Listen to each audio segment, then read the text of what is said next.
I'm sorry, mais je ne le vois pas en live.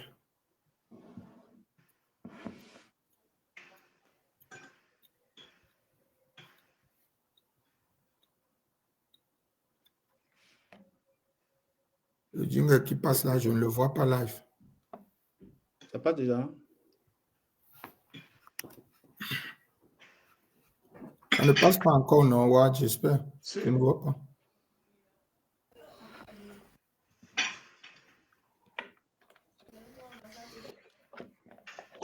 Ok, ça ne passe pas encore. Le jingle qui passe là, je ne le vois pas live. Ça passe déjà?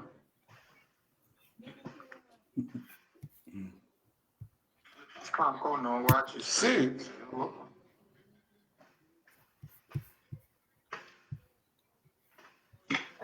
Ça ne passe pas encore. Si, ça passe. Ça ne passe pas encore.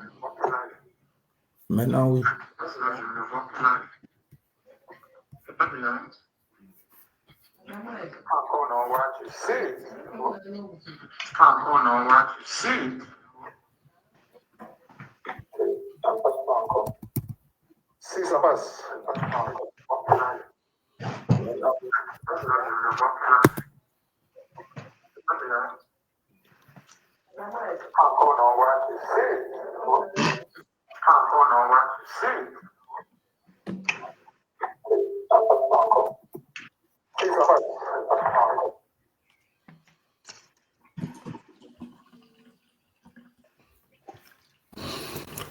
Alors, on peut déjà partager le temps pour nous de nous installer là. On laisse aux internautes le temps de partager. Je ne sais pas si on peut commencer déjà. Est-ce que tout le monde a le lien? Ceux qui sont peuvent nous dire s'ils ont le lien. Et là, on commence quoi. Parce que là, j'ai tagué Dago, j'ai tagué Ngan. Je ne sais pas, Pat, si tu as le lien aussi déjà. Si tu vois déjà. Lien. OK. Parce que c'est important quand même qu'aujourd'hui, on fasse quand même full house. On a quand même 3 grands représentants de la scène politique de la diaspora en Allemagne. Bon, je crois que sans plus tarder, on va commencer peut-être par l'actualité, par l'introduction. Aujourd'hui, le débat d'aujourd'hui tourne autour de la corruption. Le thème, il est là, il est en bas. Le thème, c'est la corruption au Cameroun. Nous allons parler ce soir des origines de la corruption. On sait que ce n'est pas seulement un phénomène camerounais, c'est un phénomène qui est général, mais au Cameroun, c'est un problème qui se pose avec acuité. Nous allons également discuter sur les formes et les manifestations de la corruption, parler des acteurs internes et externes, et surtout le point qui va être le gros du point où nous espérons avoir beaucoup d'idées, beaucoup de contributions pour ceux qui vont nous écouter. Ce sont les solutions et les perspectives. Quelles solutions? Et si nous avons implémenté ces solutions, qu'est-ce que le Cameroun peut devenir? En fait, c'est dans cet ordre d'idée. Je vais sans plus tarder présenter nos différents invités que vous connaissez ou alors que vous aurez le temps de connaître. Je commence par mon frère et ami Dago. Bonsoir Dago et merci d'avoir accepté l'invitation de ce soir. Avec grand plaisir. Ouais, Dago est dans l'énergie, il est manager dans le domaine énergétique. J'en profite d'ailleurs pour lui poser la question, est-ce que dans le secteur de l'énergie, le problème de corruption se pose également avec acuité, comme dans tous les pans de la société? Quel est ton sentiment, toi qui exerces depuis une dizaine d'années dans le management, dans la distribution de l'énergie en Allemagne?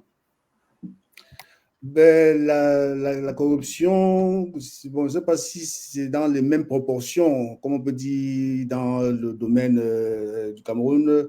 C'est vrai que certaines formes de corruption ou bien de favoritisme ou bien d'influence pour pouvoir gagner un marché ou un positionnement peut toujours exister à tous les niveaux.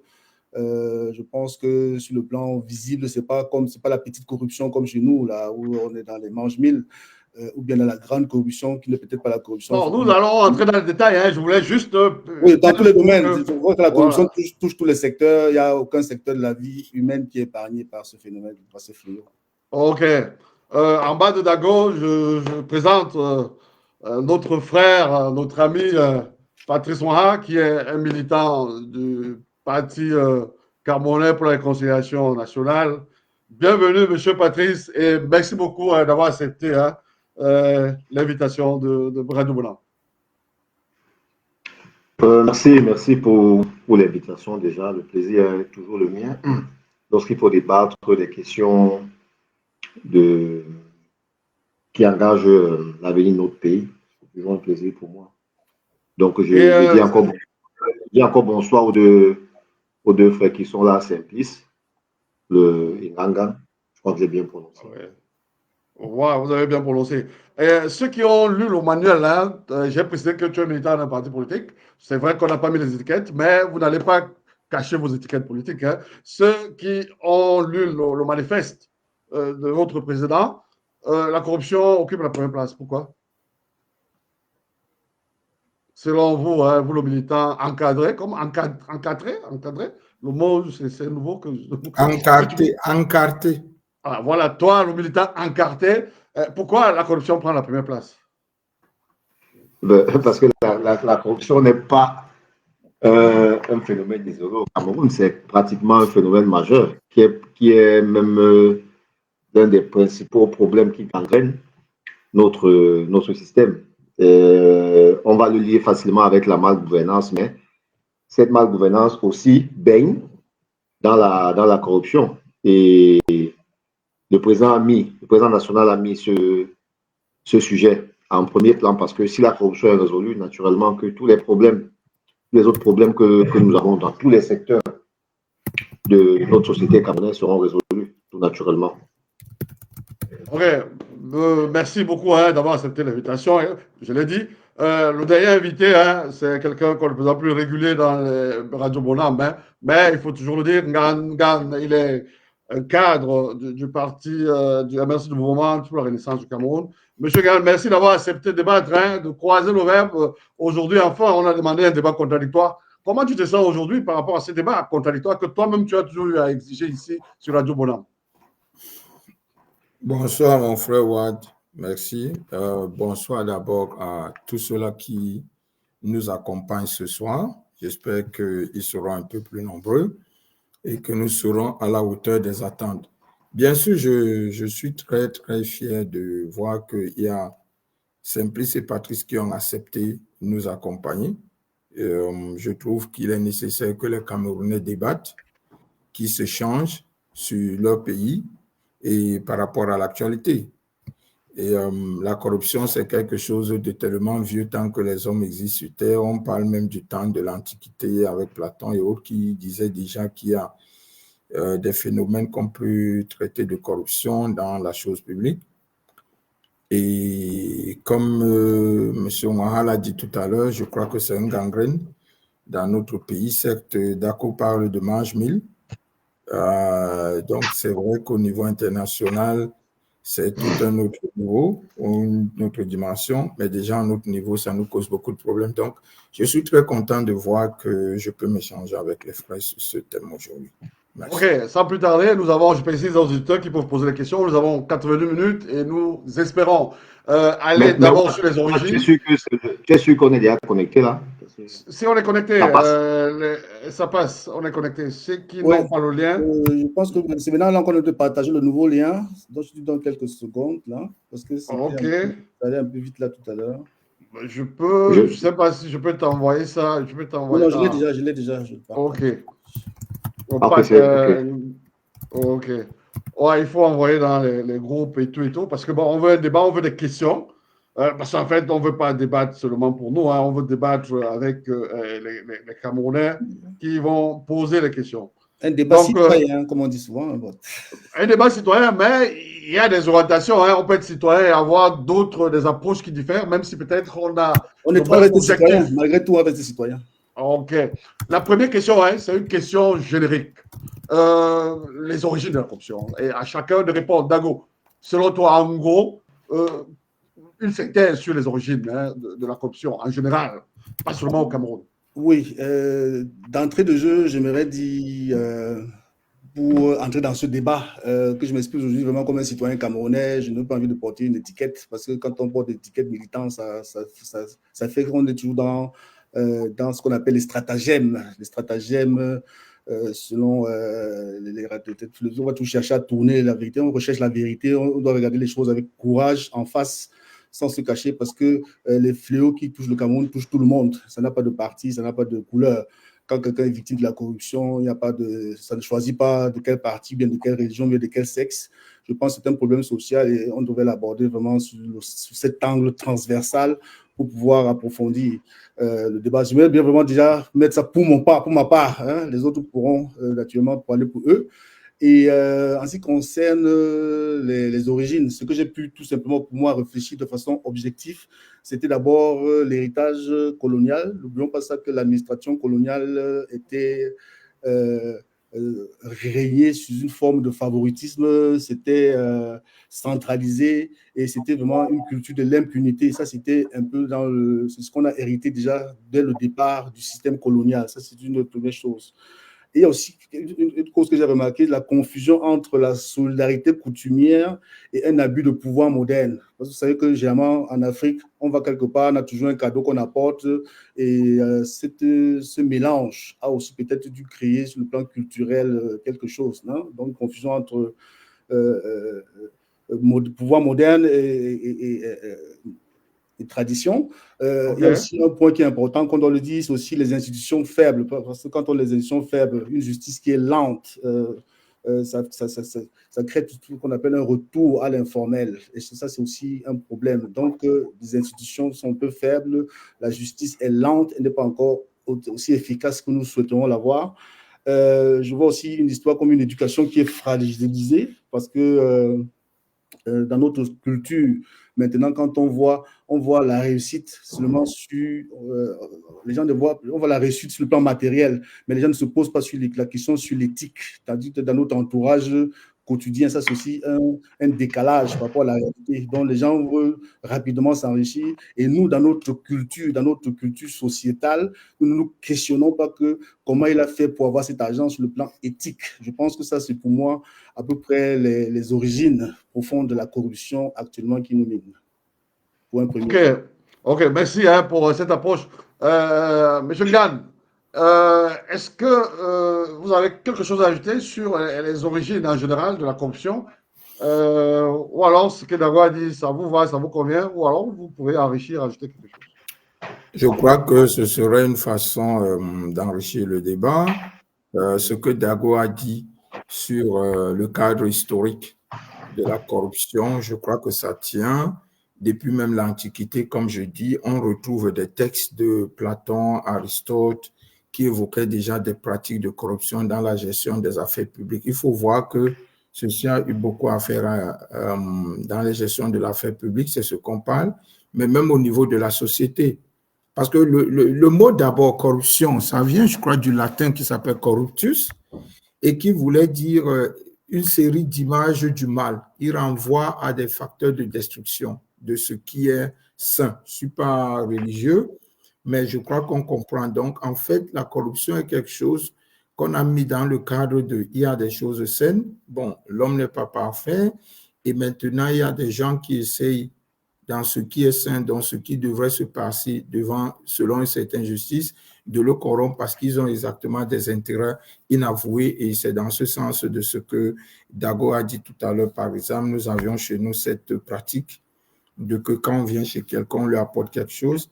Mais maintenant, avec le capitalisme et tout ce que ça comporte et la misère et le besoin du gain, ça fait que même ce genre de pratique s'est retrouvé maintenant à être dans un cadre de corruption. Je suis d'accord avec Dago, même au cadre de l'héritage, je peux dire, colonial, etc.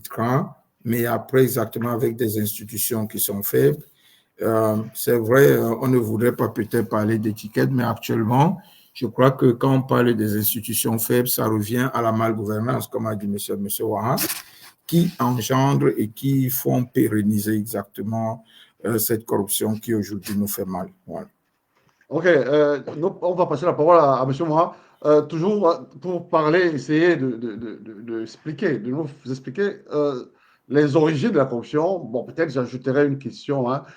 Comment la centralisation, pour le cas du Cameroun, est-ce que la centralisation du pouvoir au Cameroun favorise-t-elle des pratiques corruptives? Monsieur Moura, c'est vous qui avez la parole. Oui, j'aimerais d'abord revenir sur un tout petit peu, avant de répondre à ta question, sur les origines. Dans les origines, c'est vrai ce que les compagnies ont dit, mais il faut aussi ajouter que le non-respect de la loi sur la déclaration des biens est aussi pour beaucoup là-dedans. Parce que si les personnes en charge des biens publics avaient respecté cette loi, c'est-à-dire que si chacun avait déclaré son bien avant de prendre fonction, il n'aurait pas été possible pour ces gens-là de voler impunément. Parce qu'ils auraient su qu'à tout moment, on aurait pu faire le ratio entre ce que tu avais avant la fonction et après la fonction, ou du moins pendant que tu es en fonction. Mais comme on est dans un pays où la loi n'est pas respectée, ou du moins les lois ne sont pas respectées, ce sont des éléments comme ceux-là qui engendrent dans la corruption parce que chacun sait qu'il y a un laisser-aller et s'il abuse de la chose publique, il n'aura pas de conséquences pour lui. Donc, tu peux me rappeler la question, s'il te plaît? Oui, je demandais si la centralisation de pouvoir, là où il y a une seule personne que c'est, où il y a les affectations, il y a tout ça, est-ce que ça affecte, est-ce que naturellement, favorise les pratiques de corruption? Naturellement, on a tenté de résoudre le problème avec la décentralisation qu'on leur a longtemps exigée. Ils ont fait croire que la décentralisation était en marche avec la fameuse loi sur le reversement des PRDM aux collectivités territoriales décentralisées. Mais il est fort de constater que aujourd'hui, le problème ne peut pas être résolu par leur fameuse décentralisation. Donc, ça me permet de faire une cloche sur le fédéralisme communautaire qui vient résoudre ou qui peut résoudre des problèmes comme celui de la décentralisation. Et pourquoi la décentralisation? On va arriver Pourquoi est-ce que la décentralisation a un problème? Parce que lorsque l'État central décide de tout et est responsable de tout ce qui concerne la gestion de la chose publique, c'est difficile parce que celui qui est en Gouvernement, ou bien dans mon village à Pouma, qui sait qu'il y a au moins 8 niveaux de décision au-dessus de lui, il y a 8 niveaux même pour que l'argent transite.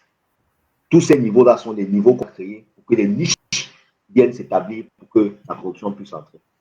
Donc, naturellement que la centralisation, la trop grande centralisation du pouvoir sur une seule personne, il faut le dire, même sur un individu, et aujourd'hui, on se rend compte que l'individu sur qui on a centralisé le pouvoir est quasi inexistant depuis des années.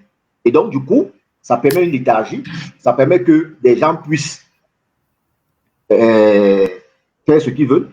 Encore pire, avec l'éternité qu'on a créée pour certains au pouvoir. Comment est-ce qu'on peut avoir à une fonction, à une autre fonction, quelqu'un qui reste pendant 10, 15, 20 ans, que ce soit un directeur général ou que ce soit un directeur journal?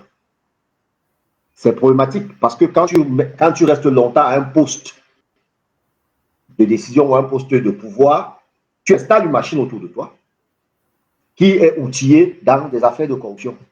Parce que moi, par exemple, si je sais que pour avoir une signature dans tel bureau, à chaque fois, il me suffit d'aller voir M. X pendant 5-10 ans. Le jour où M. X n'est pas là, le système s'écroule.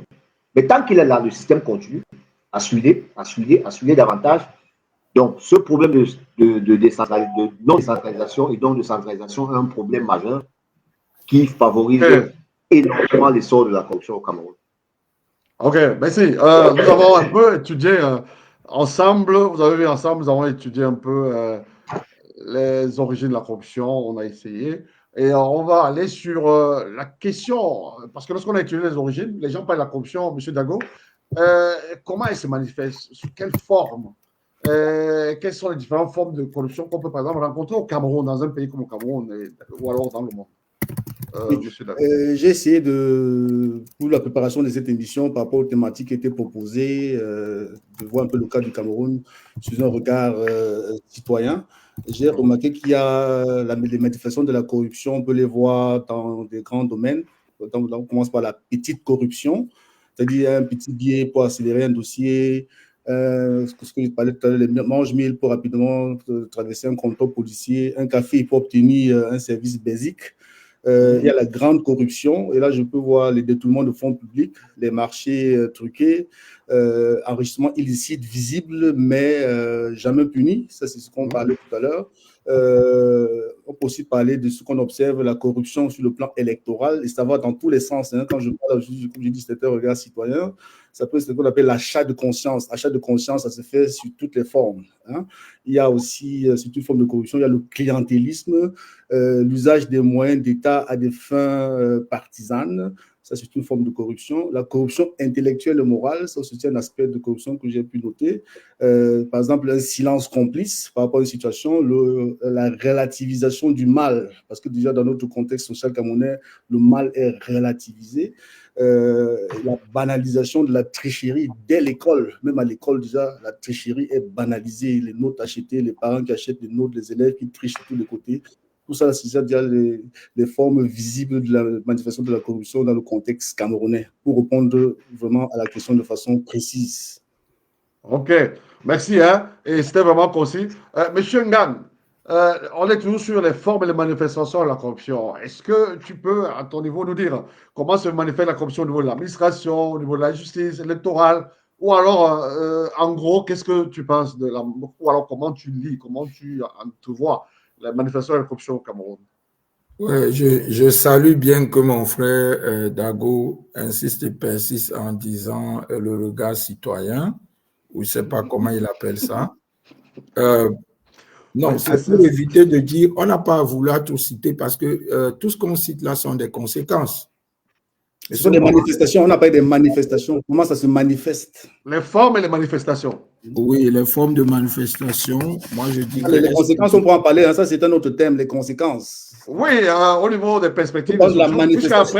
Est-ce que je peux c'est toi qui as la parole. Non, il fallait que je te recadre dans la pensée, dans l'étymologie. Citoyen Gan, c'est toi qui as la parole. Ça se manifeste tout simplement soit par une incompétence tout simplement de ceux qui nous dirigent et qui devraient organiser le vivre ensemble au Cameroun.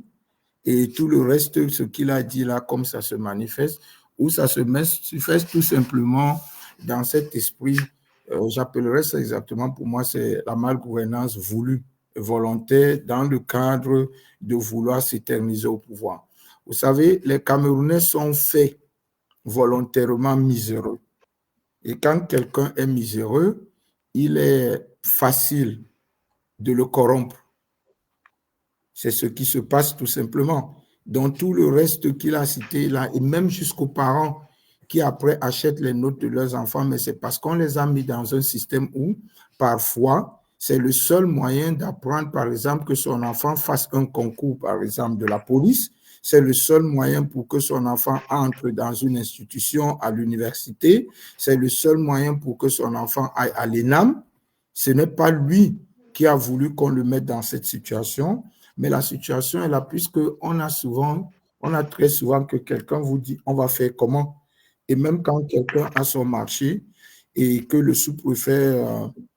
Monsieur Ngabou, vous répondez par parler des manifestations, hein. Restez sur la thématique là. Vous êtes les formes et les manifestations. Restez dans le thème, là, monsieur Ngan. Je suis professionnel dans notre débat aujourd'hui. On veut enseigner, les gens nous regardent. Il faut laisser le modérateur faire son travail. Monsieur Dago, je peux le faire mieux que vous, ce que vous essayez, mais bon. Non, Dago, il faut laisser Ngan aller jusqu'au bout. Gan, la question, c'est comment ça se manifeste. C'est très simple, comme j'ai dit. Ça se manifeste, comme on l'a dit tout à l'heure. Par le bac à la pâté, par l'achat de notes, par... Non, mais c'est que c'est facile de le dire comme ça. Ça se manifeste, selon moi. Ça, ce ne sont que les périphéries. La vraie manifestation de la corruption est qu'il y a quelqu'un qui a pris le pouvoir et qui, exactement dans cette idée de centralisation du pouvoir et de rendre miséreux les gens, les a mis dans cette situation où les conséquences sont tout ce que Dago a cité. Je ne vais pas reciter tout ce que Dago a cité parce que nous tous, nous le savons. Les gens au pays eux-mêmes, les gens avec qui nous parlons tout à ici, savent comment ça se manifeste. Nous savons que les grands projets au Cameroun. Lorsque tu Les dis grands ça, projets au on aimerait que Cameroun, tu nous M. dises. Wade, qui sont faits par des ministres, les ministres ont un enrichissement illicite dans les grands projets. Nous savons tous les ministres qui sont aujourd'hui des multimilliardaires, une fois qu'ils sont aux affaires, parce qu'exactement, il n'y a personne qui leur empêche de le faire. Nous avons aujourd'hui, non, je parle de comment ça se manifeste là. Vas-y. Nous avons aujourd'hui, que je prends un exemple, le ministre Momo, parce que c'est l'exemple très frais. Nous avons que les ministres, parfois, ils ont leurs enfants, et une fois qu'ils sont nommés ministres, leurs enfants deviennent super intelligents, passent tous les concours pour entrer dans des écoles réservées à une certaine, je veux dire, élite. Et c'est pays. Nous avons que ça se manifeste qu'on fait des PIB HEV, mais en fait, on détourne de l'argent. Mais là, il faut expliquer. On essaie avec ces gadgets de gagner des gens qu'on a rendus tellement miséreux que pour 1000 francs. Nous avons que maintenant, hier, le RDPC a fait un certain meeting de 100 000 jeunes qui disaient, mais c'était des enfants de 15 ans, des enfants avec des gros t-shirts, et pour qui on donnait 1000 francs, et pour qui, quand on leur donnait 1000 francs, on pouvait les gagner pour ce genre de choses. Et nous avons que le ministre Atangandi, on l'a vu quelque part en train de partager de l'argent, 50 000 ici, 100 000 là-bas, pour dire que sur cette base, vous devez voter M. Paul Biya. Nous avons que pendant les élections, par exemple, on dit à quelqu'un, rentre avec les couleurs des autres candidats, tu reçois 1000 francs. C'est tellement... Franchement, on peut faire toute la journée. On va revenir vers vous, M. Dans le cadre de comment ça se manifeste. Ok, on a hyper appauvri les gens. Et M. Ouaha a raison, on a hyper appauvri les gens. On a que tout est centralisé à Yaoundé. On a qu'il y a 8 niveaux quand tu veux quelque chose. On a que chacun qui est quelque part dit j'ai ma personne en haut et il doit corrompre cette personne pour continuer à avoir sa place, etc., etc., etc. Tout est juste conséquence d'une mauvaise gouvernance. C'est tout ce que moi je peux dire. Ok. Monsieur Ouaha, lorsque vous avez entendu Ngane qui n'arrêtait pas de débiter, hein, il fallait qu'on l'arrête parce que là, il avait tellement dit. Non, Monsieur Dago est celui qui m'a troublé dans mon... Non, tu as eu le temps de bien expliquer. Tout le monde a compris ce que tu disais, Ngane. Monsieur Ouaha, est-ce que vous avez un exemple des projets qui, peut-être inachevés, mais qui, lorsqu'on vous donne les montants, directement appellent à une suspicion de corruption? On peut aller dans ce sens. C'est vous, hein, toujours dans le sens de la manifestation de la corruption, parce que lorsqu'on donne certaines informations aux gens et qu'ils sont choqués des taux et des montants, je suppose que c'est aussi une manifestation. Quelle est votre lecture? Alors, qu'est-ce que vous en dites sur cet aspect des choses, des projets d'infrastructure inachevés et d'autres scandales majeurs qu'on a connus liés à la corruption au Cameroun? Est-ce que monsieur Mohamed est avec nous? Je pense que l'honorable c'est bon. Le président a passé le temps à l'Assemblée nationale à parler d'un sujet qui est devenu aujourd'hui des faits divers et qui normalement aurait secoué le Cameroun si on était dans l'état normal. Nous avons eu le Covid-Gate, nous avons eu Olympe-Gate. Je me dis ces deux cas. Ce qui s'est passé à Olympe est pratiquement scandaleux parce que on a bloqué une fois de l'argent pour un projet qui n'a pas été achevé, une deuxième de l'argent pour un projet qui n'a toujours pas été achevé. Et il se trouve qu'aujourd'hui, on est endetté pour un projet qui n'est pas terminé. Il n'y a même plus d'argent pour le projet. Mais les mêmes personnes, c'est-à-dire, je peux citer si on veut, SGPR et son acolyte, ministère des Sports, sont en fonction. Jamais inquiété. La Chambre des comptes publique un rapport. Les résultats de son enquête. Le rapport de son enquête. Rien n'a été fait. Ils sont en poste, ils sont en fonction, ils ne sont pas inquiétés. Vous voulez payer comme ça l'avance, c'est pas possible. Vous voulez que les choses avancent dans ce pays comme ça, c'est pas possible. Parce qu'en face, on a simplement un monsieur qui a décidé que les choses vont mal se passer. Pourquoi est-ce que les choses vont mal se passer? Parce que la population, comme a dit mon frère Anga, est appauvrie. Quand la population est appauvrie, elle ne sera pas compte que le même argent qui est détourné, on parle de qui est détourné. J'oubliais même le cas de l'autoroute. Nous sommes en de kilomètres. Pratiquement 60. taux de réalisation. 60 km, combien de pourcentage en termes de taux de réalisation? Quoi, Combien de milliards ont été réalisés? 25%, quoi. Voilà. Et quand le Laurent Kabila demande à l'Assemblée nationale qu'il y ait une commission d'enquête parlementaire pour élucider le problème d'Olembe et de la Yaoundé. 5 ans plus tard.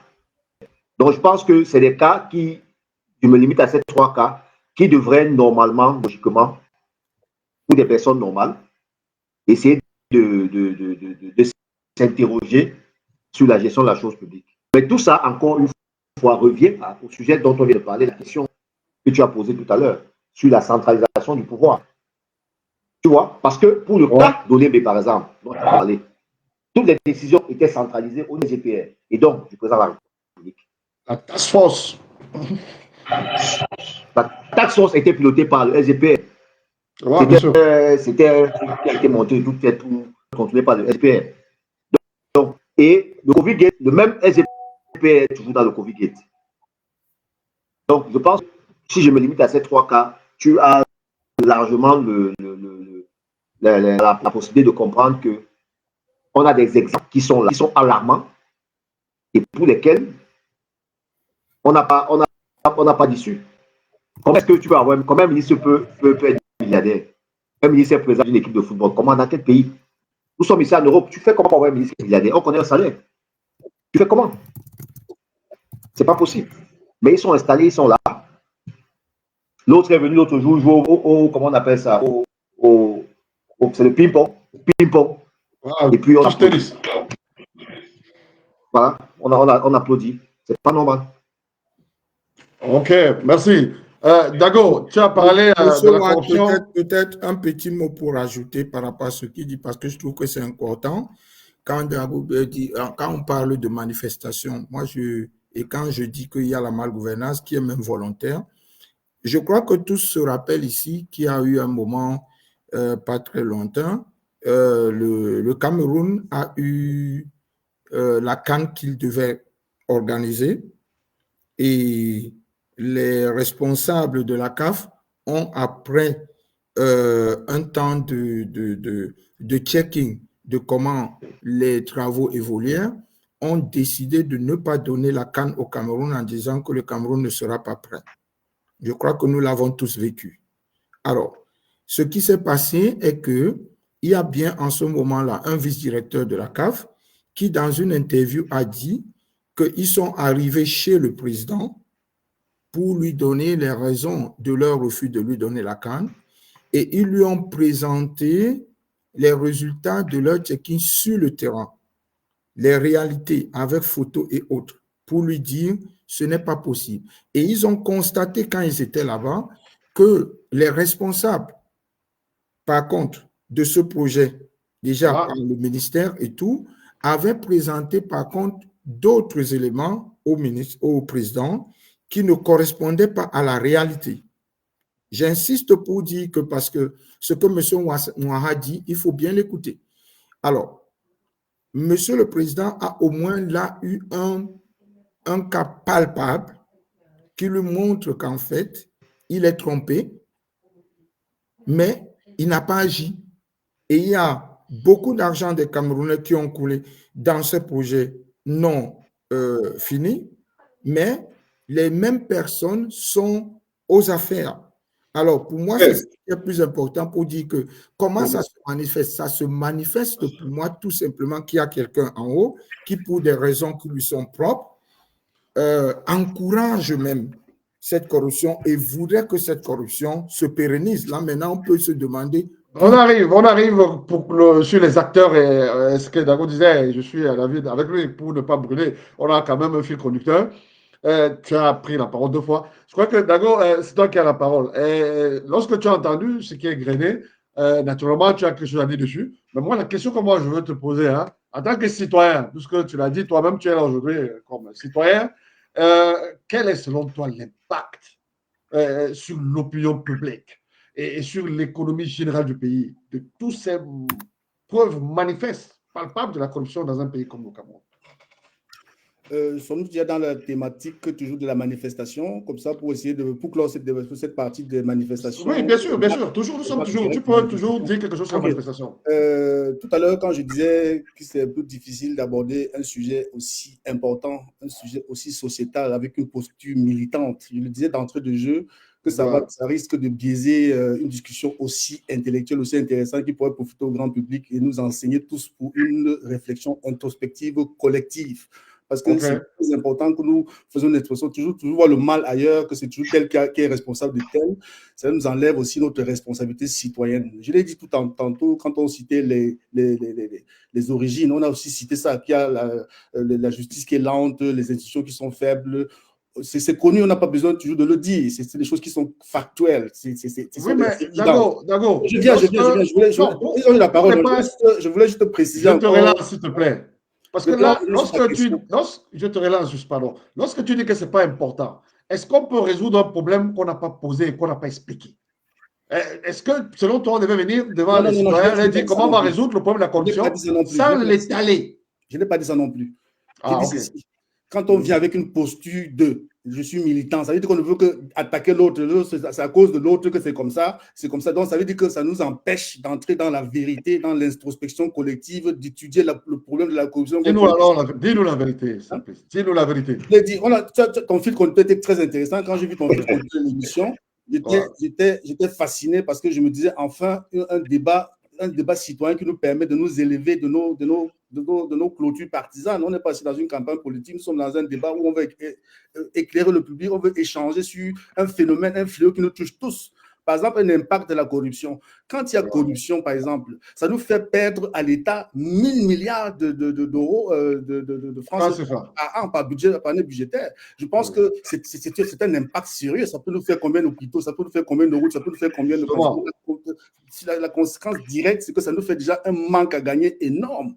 Et si nous sommes tous sensibilisés en tant que citoyens sur cet impact, ça veut dire qu'on pourrait aussi se faire violence en disant que moi aussi, je peux aussi ne pas être seulement un esclave, un pion, où on peut me manipuler, me pousser de gauche à droite. Je peux aussi prendre conscience que je prends ma vie en main, le citoyen, et j'agis en conséquence en disant que je ne dois pas faire la corruption parce que je dois forcément... Il y a des hommes au Cameroun qui ne font pas ça, qui n'achètent pas le nôtre. On ne va pas dire que tous les parents camerounais achètent les nôtres. Je veux dire qu'il ne faut pas qu'on banalise, c'est ce que j'appelais ça la banalisation, rendre le mal banal. Les Camerounais, on doit revenir à l'éthique.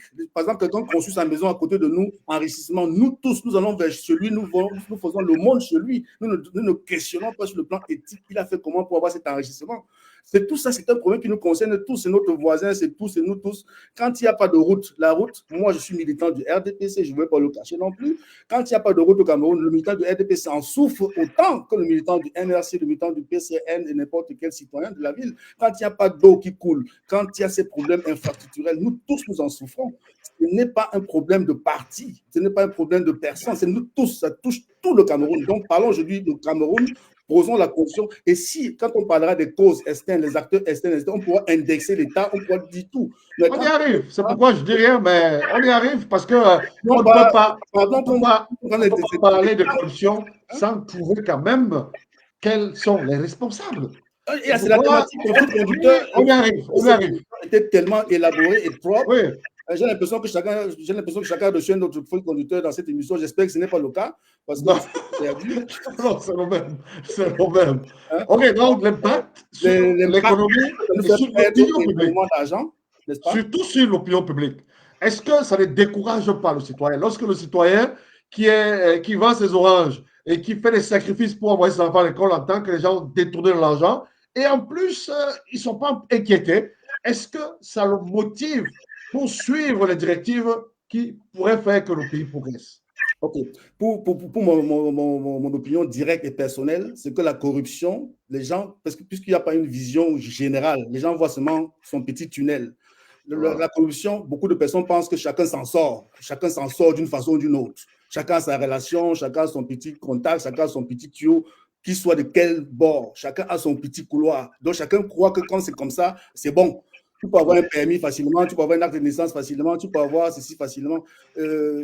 En Allemagne, par exemple, ce n'est plus ça, mais je peux aller en Roumanie, par exemple, la Roumanie qui n'est pas loin, qui est en Europe. Là, je peux m'avoir un permis de licence, un permis de conduire en une semaine avec les moyens. Je veux dire, c'est des choses que la corruption aussi est profitable à un petit niveau. On croit que c'est profitable parce qu'on ne voit pas sur le plan général. Parce que j'ai une situation, je règle une situation ponctuelle. Par exemple, je n'ai pas de pièce de voiture. Avec 1000 francs, je puisse traverser un poste de contrôle. Ça veut dire qu'en ce moment, j'ai un avantage direct. Mais quelles sont les conséquences qu'ils peuvent avoir derrière de ces trucs? Donc, c'est tout ça qu'on doit voir, la vue sur le plan individuel, sur le plan familial, sur le plan social.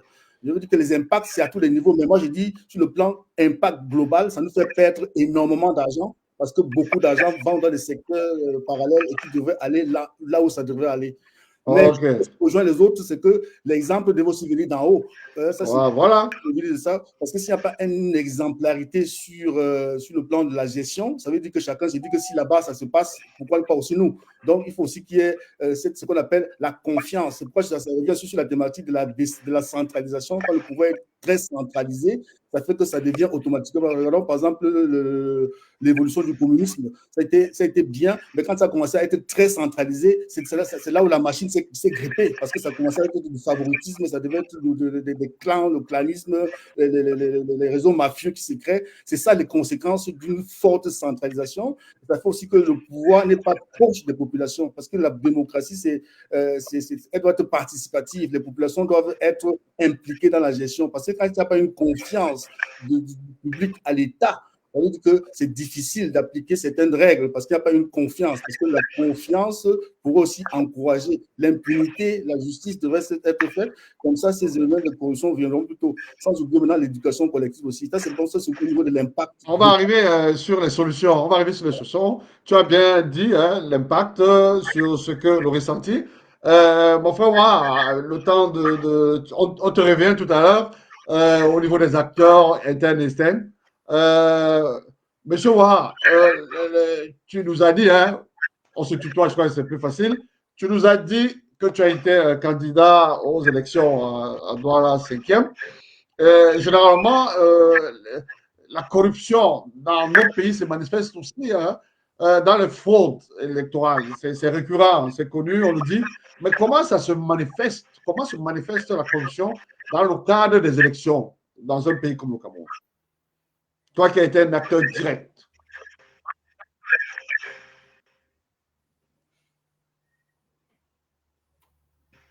Je ne sais pas si c'est toi qui as un problème de retour ou c'est moi qui ai un problème de retour. Est-ce que les autres m'entendent? Je ne sais pas sur la fin de la question, à quel niveau, la fin de la question. Comment elle se manifeste, à quel niveau? Je demandais au niveau des fraudes électorales, comment ça se manifeste? Comment la corruption, comment est-ce que la manifestation de la corruption au niveau des fraudes électorales? Toi qui as été un candidat à Douala 5e, comme tu l'as dit tout à l'heure. Non, mais c'est très simple. C'est très simple. Il faut qu'on comprenne que la corruption au niveau de la fraude électorale aujourd'hui, pour avoir couvert d'abord l'élection 2018 et pour avoir été acteur majeur en tant que candidat en 2020, elle n'est pas tellement au niveau même du mécanisme électoral. Elle se passe au niveau des électeurs. Et c'est là où j'interpelle la responsabilité civile, la responsabilité citoyenne de tout un chacun. Je prends l'exemple de 2018, pendant l'élection présidentielle, où j'étais responsable de 3 centres de vote. C'est-à-dire que j'avais pour rôle la supervision des scrutateurs et des mandataires, parce qu'il y a une différence entre scrutateurs et mandataires dans les bureaux de vote. Et voilà, tu te rends compte à la fin de la journée, à 18h, quand tu es censé venir récupérer les procès-verbaux de ceux qui ont été vos représentants ou bien les représentants dans les bureaux de vote. Mais tu as des individus qui arrivent à marchander ces PV-là auprès du NDPC pour 10 000 francs. Moi, il y a des gens qui m'ont dit que je n'ai pas le PV, j'ai donné, j'ai vendu. Qu'est-ce que tu vas faire? C'est une responsabilité personnelle. Ça c'est un niveau de corruption, mais pour lequel va dégager la responsabilité du citoyen pour la mettre uniquement sur le gouvernement. Non, l'État. Nous-mêmes d'abord. Parce que comme on dit la corruption, il y a le corrupteur et le corrompu. Mais pour ce qui est de la chose électorale, elle se joue au niveau électeur. C'est à ce niveau-là que ça commence. Parce qu'aujourd'hui, tel que le système électoral est composé, avec ces PV, quand on voit la commission départementale de dépouillement du vote, si nous avons des PV, il ne peut rien faire. Donc, le RDPC arrive à neutraliser les électeurs avec ce genre de phénomène.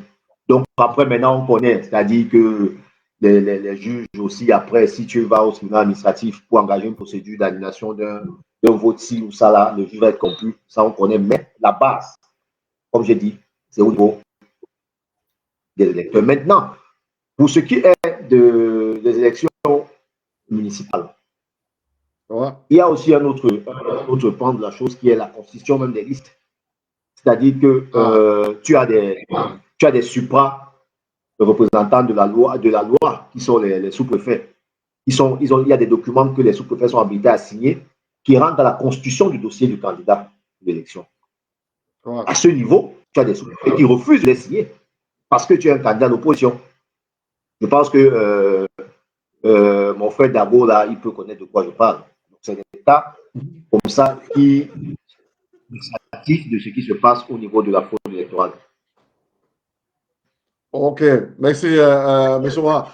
Gan, toujours dans les manifestations, hein, parce qu'il faut que les gens comprennent à quel degré la corruption est chez nous. Alors, au niveau des institutions, par exemple, la justice, l'armée, comment elle se manifeste, par exemple, au niveau de la justice, par exemple, ou alors, qu'est-ce qu'on doit faire alors dans parce que c'est la base. Lorsque la justice n'est plus équitable, lorsque l'armée ne fait plus son travail de protecteur, comment on fait? Comment ça se manifeste dans ces deux secteurs? Vous parlez de deux choses, M. Ouaha. Vous demandez comment ça se manifeste et vous demandez qu'est-ce qu'on doit faire. Parce que je crois que qu'est-ce qu'on doit faire revient, là je rejoins Dago pour dire qu'est-ce qu'on doit faire fait partie des solutions. Oui, bien sûr, bien sûr. On peut le remettre au niveau des solutions. Ouais.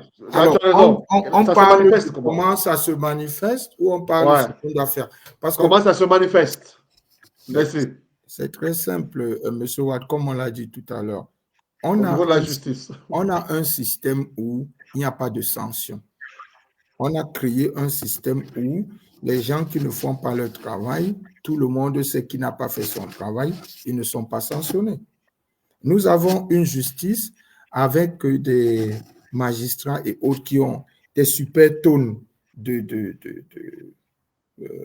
dossiers qui doivent traiter et qui ont le droit, contraire à la loi, de renvoyer même 150 fois.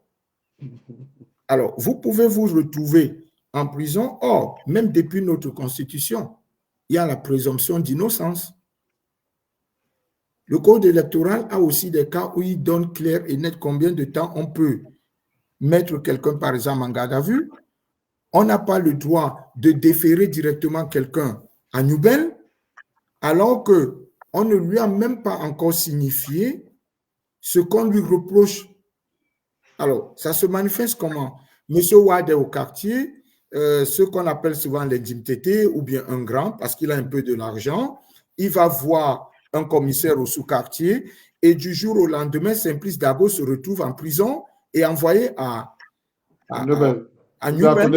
Et sans même avoir eu qu'on lui donne son chef d'accusation. Et je vais aller même plus loin parce que à ce niveau, ça devient peut-être, quand nous parlons au MRC de prisonniers politiques, on nous dit que ce n'est pas des prisonniers politiques, mais ce où des gens ont été condamnés sans avoir eu à comparaître. Tout ça est contre la loi. Et tout ça est connu du ministère de la Justice. Et tout ça est connu de tout le monde. Alors, il a en son sein des gens qui ne font pas leur travail et c'est connu de tous. Alors, quand il y a un peu de pression du peuple et un peu d'Internet, et un jour, on sort une note,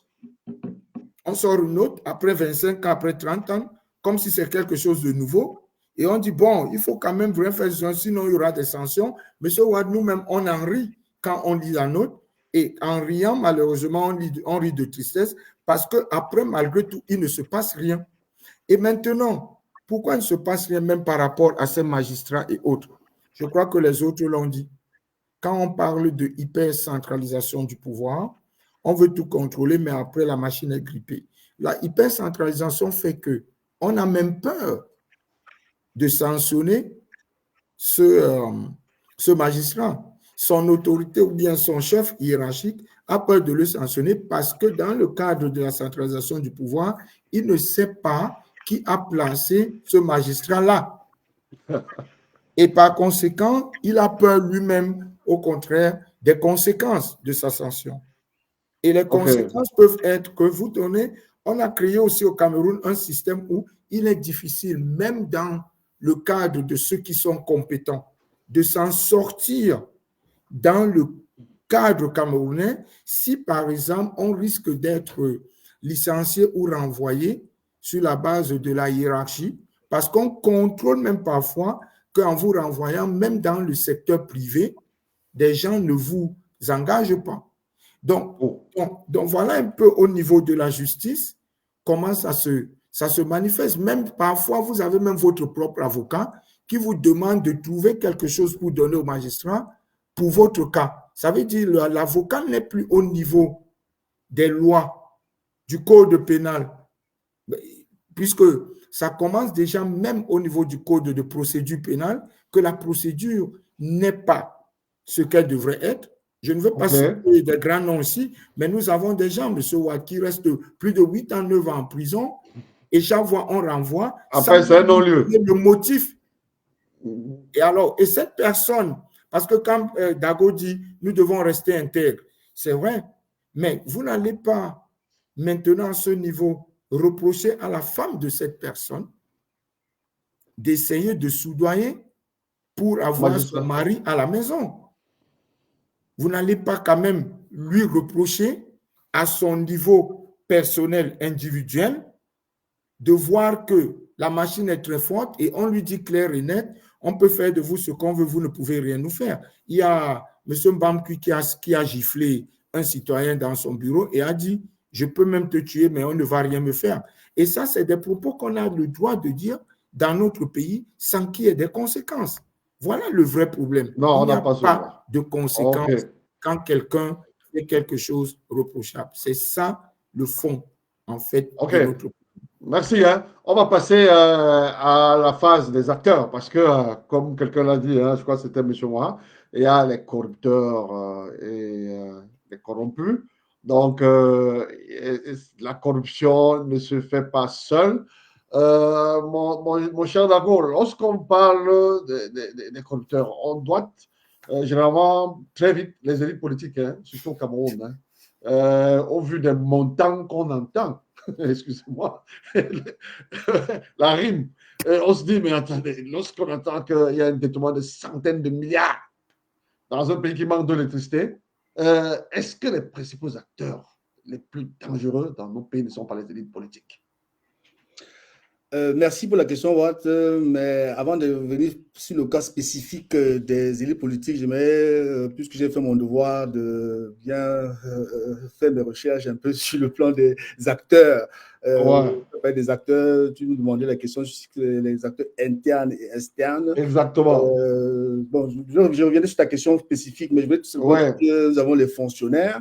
Quand on dit fonctionnaires, ça veut dire tout ça, ceux qui ont le droit de signature et tout et tout. Moi-même aussi, j'ai été victime de ce genre de situations de chantage, de corruption où celui qui a le droit de signature veut faire de ses faveurs, son pouvoir, faire exercer son pouvoir pour de l'argent. Ça, c'est les fonctionnaires. Les politiciens, naturellement, sous toutes les formes, sont aussi un problème. Les hommes d'affaires même, mais aussi le citoyen ordinaire, comme l'a dit le gouvernement, qui participent donc au système. Cela se passe parfois par résignation ou alors pour un bénéfice particulier. Je te reviens donc, certains le font par résignation parce qu'il n'y a pas un autre moyen de pouvoir faire autrement. Ils sont obligés de faire de corruption, mais d'autres aussi le font parce qu'ils en tirent un bénéfice. Il faut qu'on le dise aussi, la corruption n'est pas toujours...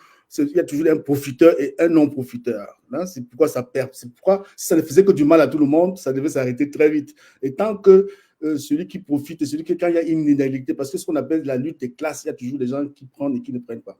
Maintenant, les gens, quand on appelle maintenant les politiques, hein, si je prends bien sûr. le politique en général, prenons même la situation gouvernementale, ça c'est mon analyse vraiment personnelle. Quand on a évolué au niveau du Cameroun, on avait une situation où la politique de moralisation et de rigueur qui était très saluée et très encouragée par tout le public. Je me rappelle les mois et toute l'émotion que le peuple camerounais avait en adoptant ce politique et en voyant aussi un homme qui, apparemment, d'après son parcours, était exemplaire et son expérience. Et il a donc dit moralisation et rigueur.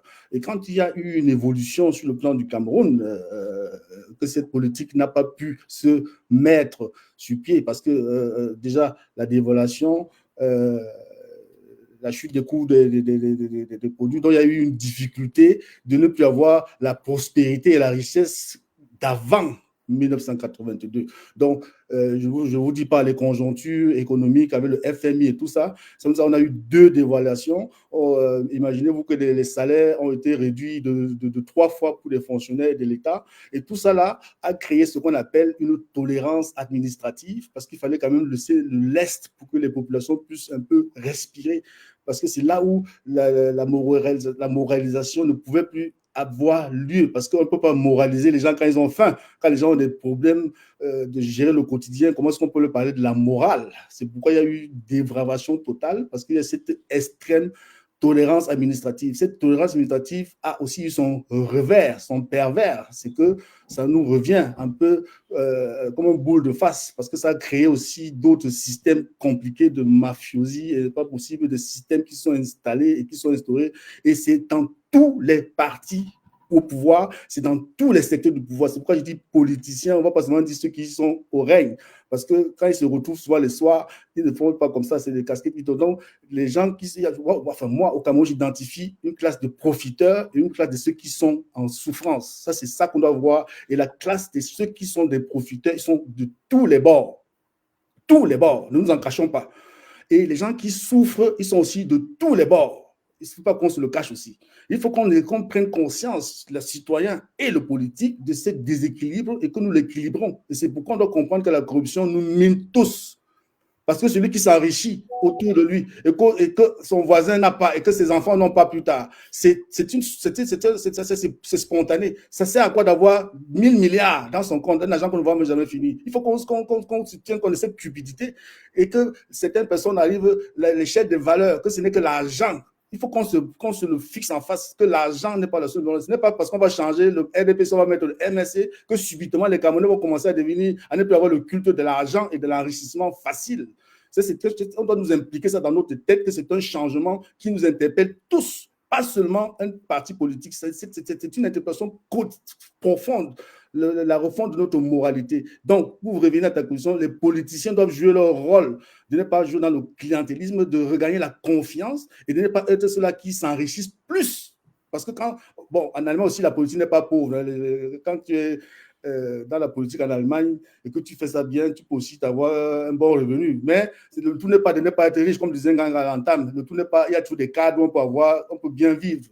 Mais c'est quand on exagère, l'exagération. Hein? Tout pour soi, tout pour soi. Et ça, c'est quelque chose qu'on condamne de tous les côtés. Ce n'est même pas humainement acceptable, quel que soit où on se trouve. Donc, les politiciens, ils ont un rôle à jouer parce que c'est eux à qui nous déléguons la gestion de la cité. Les politiciens, ils nous représentent. C'est-à-dire que quand on donne un mandat représentatif, peut-être qu'on devrait aussi même passer même à la démocratie participative, parce que ce qui se passe au Cameroun, c'est que nous sommes dans la représentation. Et ça, c'est très dangereux parce que quand nous sommes dans la représentation, ça veut dire que nous léguons tout notre pouvoir à des gens et nous sommes abstraits. Nous parlons tout à l'heure de la centralisation du pouvoir. Si nous voulons animer la décentralisation, c'est pourquoi j'encourage vraiment mon frère qui est sur le plateau, qui est un acteur politique sur le terrain. Ça, c'est un exemple. Donc, les jeunes, quand on dit décentralisation, imaginez-vous que les jeunes se mobilisent et disent que nous entrons dans la politique, nous voulons participer à la gestion de la cité et s'investissent, s'inscrivent dans la liste électorale, participent au vote et vont participer à militer. Quand on parle de militantisme, les gens sont là, ils disent, oh, on regarde d'abord, on attend d'abord, parce que les politiciens, justement, sont toujours dans le déni, en disant que c'est les autres qui sont mauvais, la politique n'est pas bonne. Bouyamosgo, depuis 30 ans qu'on sonne Bouyamosgo, qui va appliquer la politique du renouveau? Si on dit toujours Mia Bosgo depuis 30 ans, quand on va venir avec la Renaissance, qui appliquera la Renaissance? Quand on commence à dire que Renaissance Mosgo, donc il faut qu'on apprenne à dire que c'est nous les acteurs, c'est nous le citoyen, c'est nous le peuple souverain, et on doit prendre notre responsabilité à toutes les échelles, en participant à tous les niveaux sociaux, en nous engageant politiquement, réellement, dans les conseils municipaux, dans les mairies, éduquer nos populations, aller à proximité. On arrive dans les solutions. Voilà. On arrive dans les solutions. Pat, ouais, là on ne peut pas t'arrêter. Hein. Pat, nous, on souhaite que chacun ici dise quelque chose. Hein. Après, c'est toi. Pat, que chacun dise quelque chose par rapport aux acteurs. Parce qu'on a parlé des origines, on a parlé des formes, on a parlé des manifestations. Mais la faute à qui? Quels sont les acteurs? On a doté les politiques. Selon toi, quels sont les acteurs, les premiers, ou alors les moins, les grands? Qui est celui-là qui profite ou qui ne profite pas de la corruption? Non, comme j'ai dit tout à l'heure, il y a un corrupteur et un corrompu. Le corrompu, c'est généralement les agents publics. Et le corrupteur, c'est généralement pas toujours le citoyen lambda, mais à d'autres niveaux aussi, parce que nous, on regarde seulement la corruption de bas échelle, c'est-à-dire que celle que toi, moi ou bien mon frère au quartier peut faire quand il arrive dans un service public. On voit la corruption à grande échelle, des voleurs à col blanc. Quand on a parlé tout à l'heure de Covid Gate, quand on a parlé tout à l'heure de Winnipeg Gate, ça c'est de la grosse corruption de très haut niveau. Donc maintenant, pour arriver à ce qui est de la corruption de bas échelle dans la gestion quotidienne de l'administration publique, il y a un d'acteurs, principalement le citoyen, mais le citoyen ne peut pas être responsable directement. Pourquoi? Parce que c'est d'abord celui qui te rend le service monnayable qui est responsable. Parce que quelqu'un qui arrive à te démontrer qu'il ne peut pas te servir si tu ne lui donnes pas un pot de vin, c'est un problème. Et toi, tu veux être servi. Tu veux être servi. Donc, toi, tu veux que ton dossier avance, tu veux que ton service soit rendu.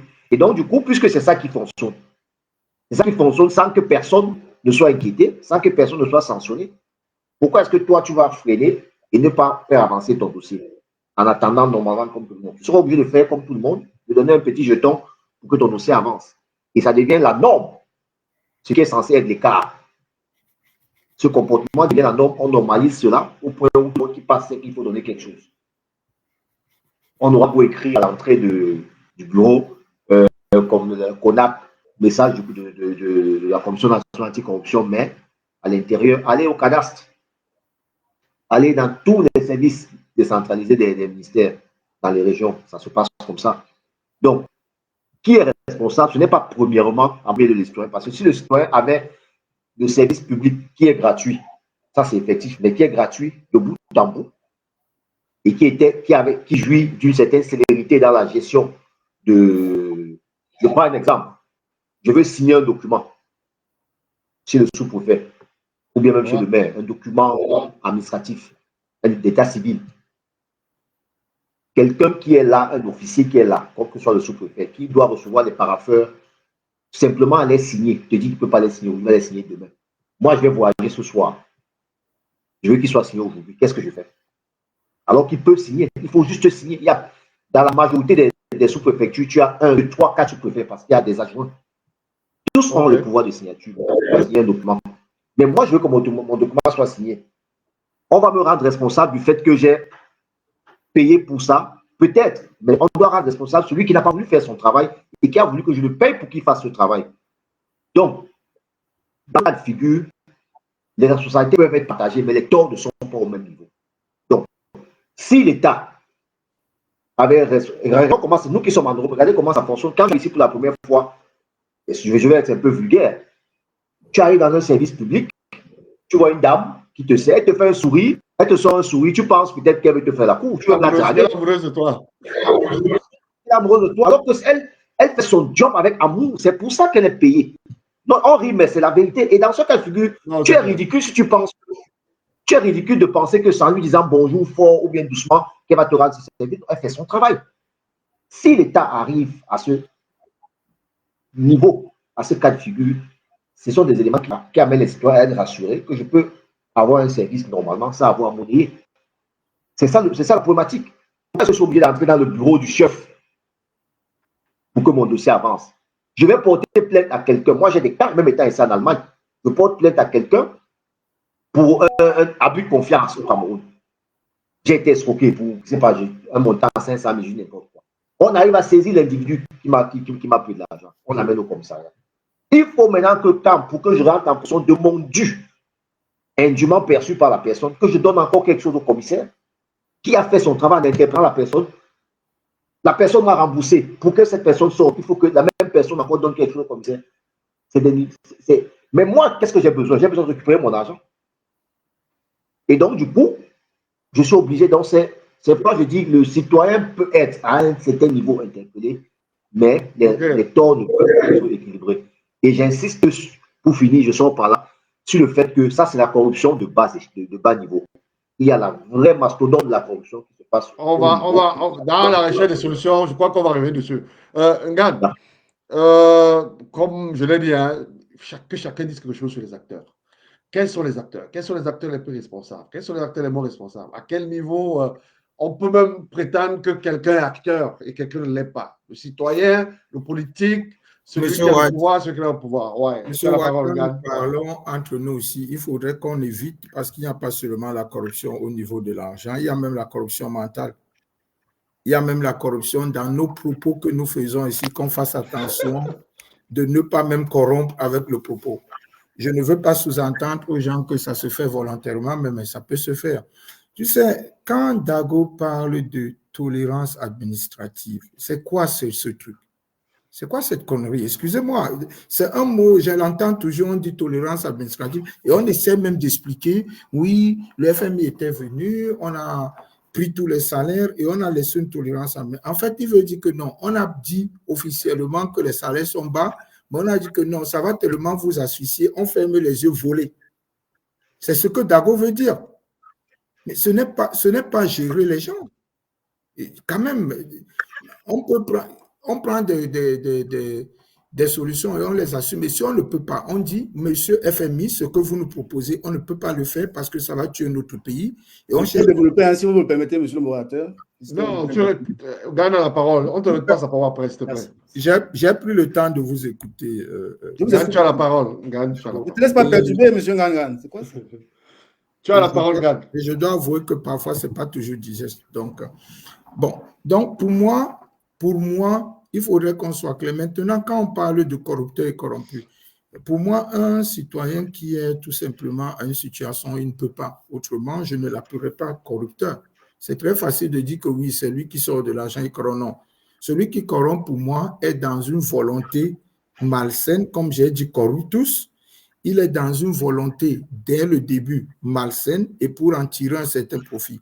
Mais quand quelqu'un est dans une situation où il ne peut pas autrement, comme le disait M. Ouaha tout à l'heure, mais quand vous avez une maman qui n'est pas d'ailleurs même dans la logique de connaître toutes les lois du Cameroun et ce qui se passe, et on lui dit qu'on a arrêté son enfant et son enfant se retrouve à Nouvelle, et un Dimtété a fait arrêter son enfant pour lui dire que je vais te faire voir, il n'y a pas eu de procédure, il se retrouve à Nouvelle, la maman elle-même doit aller à Nouvelle là-bas, et on lui dit que non, ton enfant va mourir ici, sinon il faut négocier pour qu'il sorte.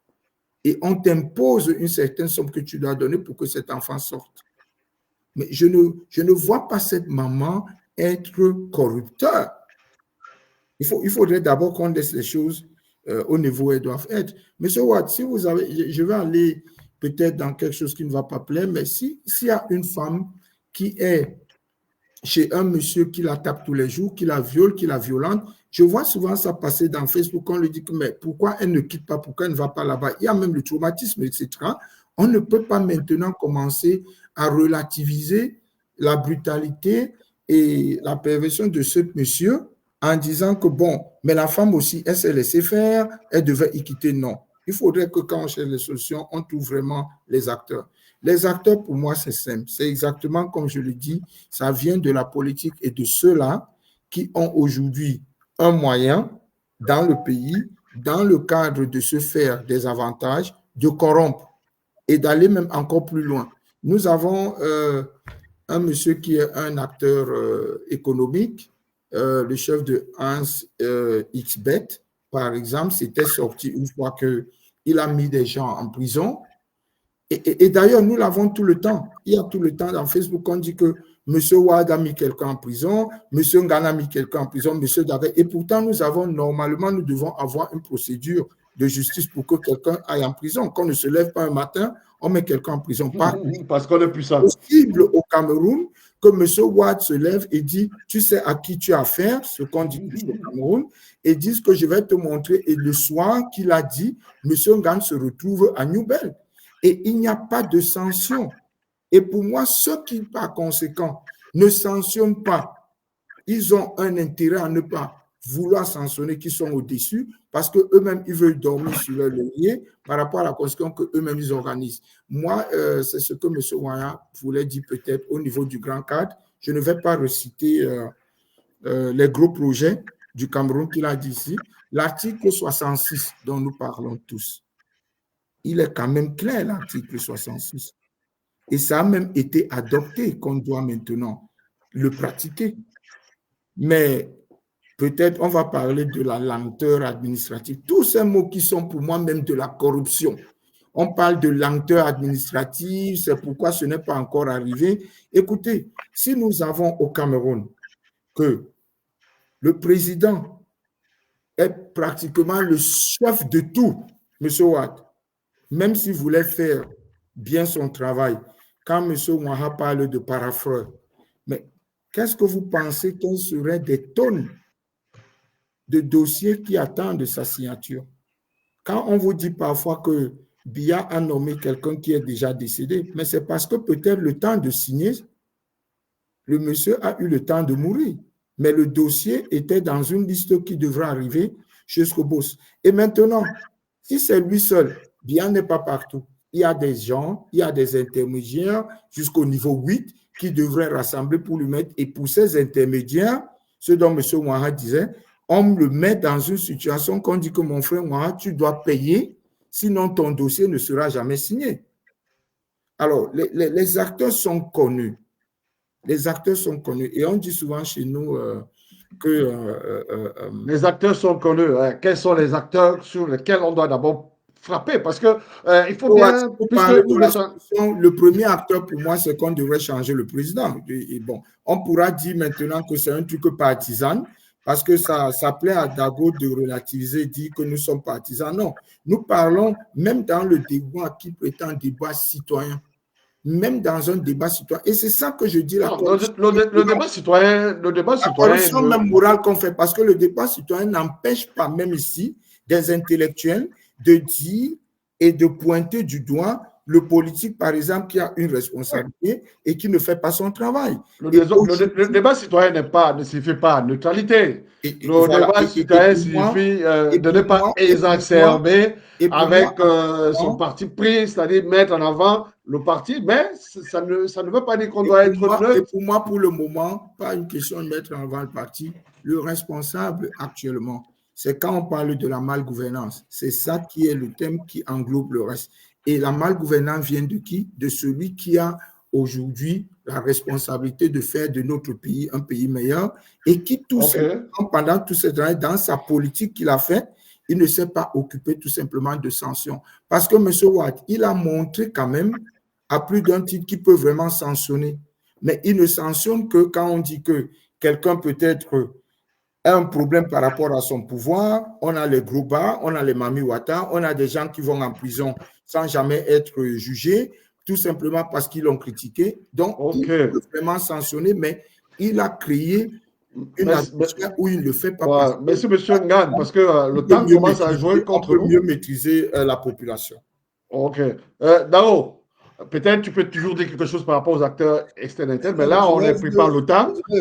Tu as la parole. Mais après avoir dit ce que tu as dit par rapport à ce que Ngane et les autres ont dit, est-ce que tu peux déjà embrayer, tu peux déjà aller avancer sur un début de proposition, de solutions et des perspectives pour éradiquer cette corruption, parce que c'est ça le gros du problème. On ne va pas passer juste le temps à doiter, à énumérer, à dénoncer, mais qu'est-ce qu'on doit faire? Tu as la Voilà. parole, Dago. Je vais juste te faire un petit appui. Ah, oh. Ça va?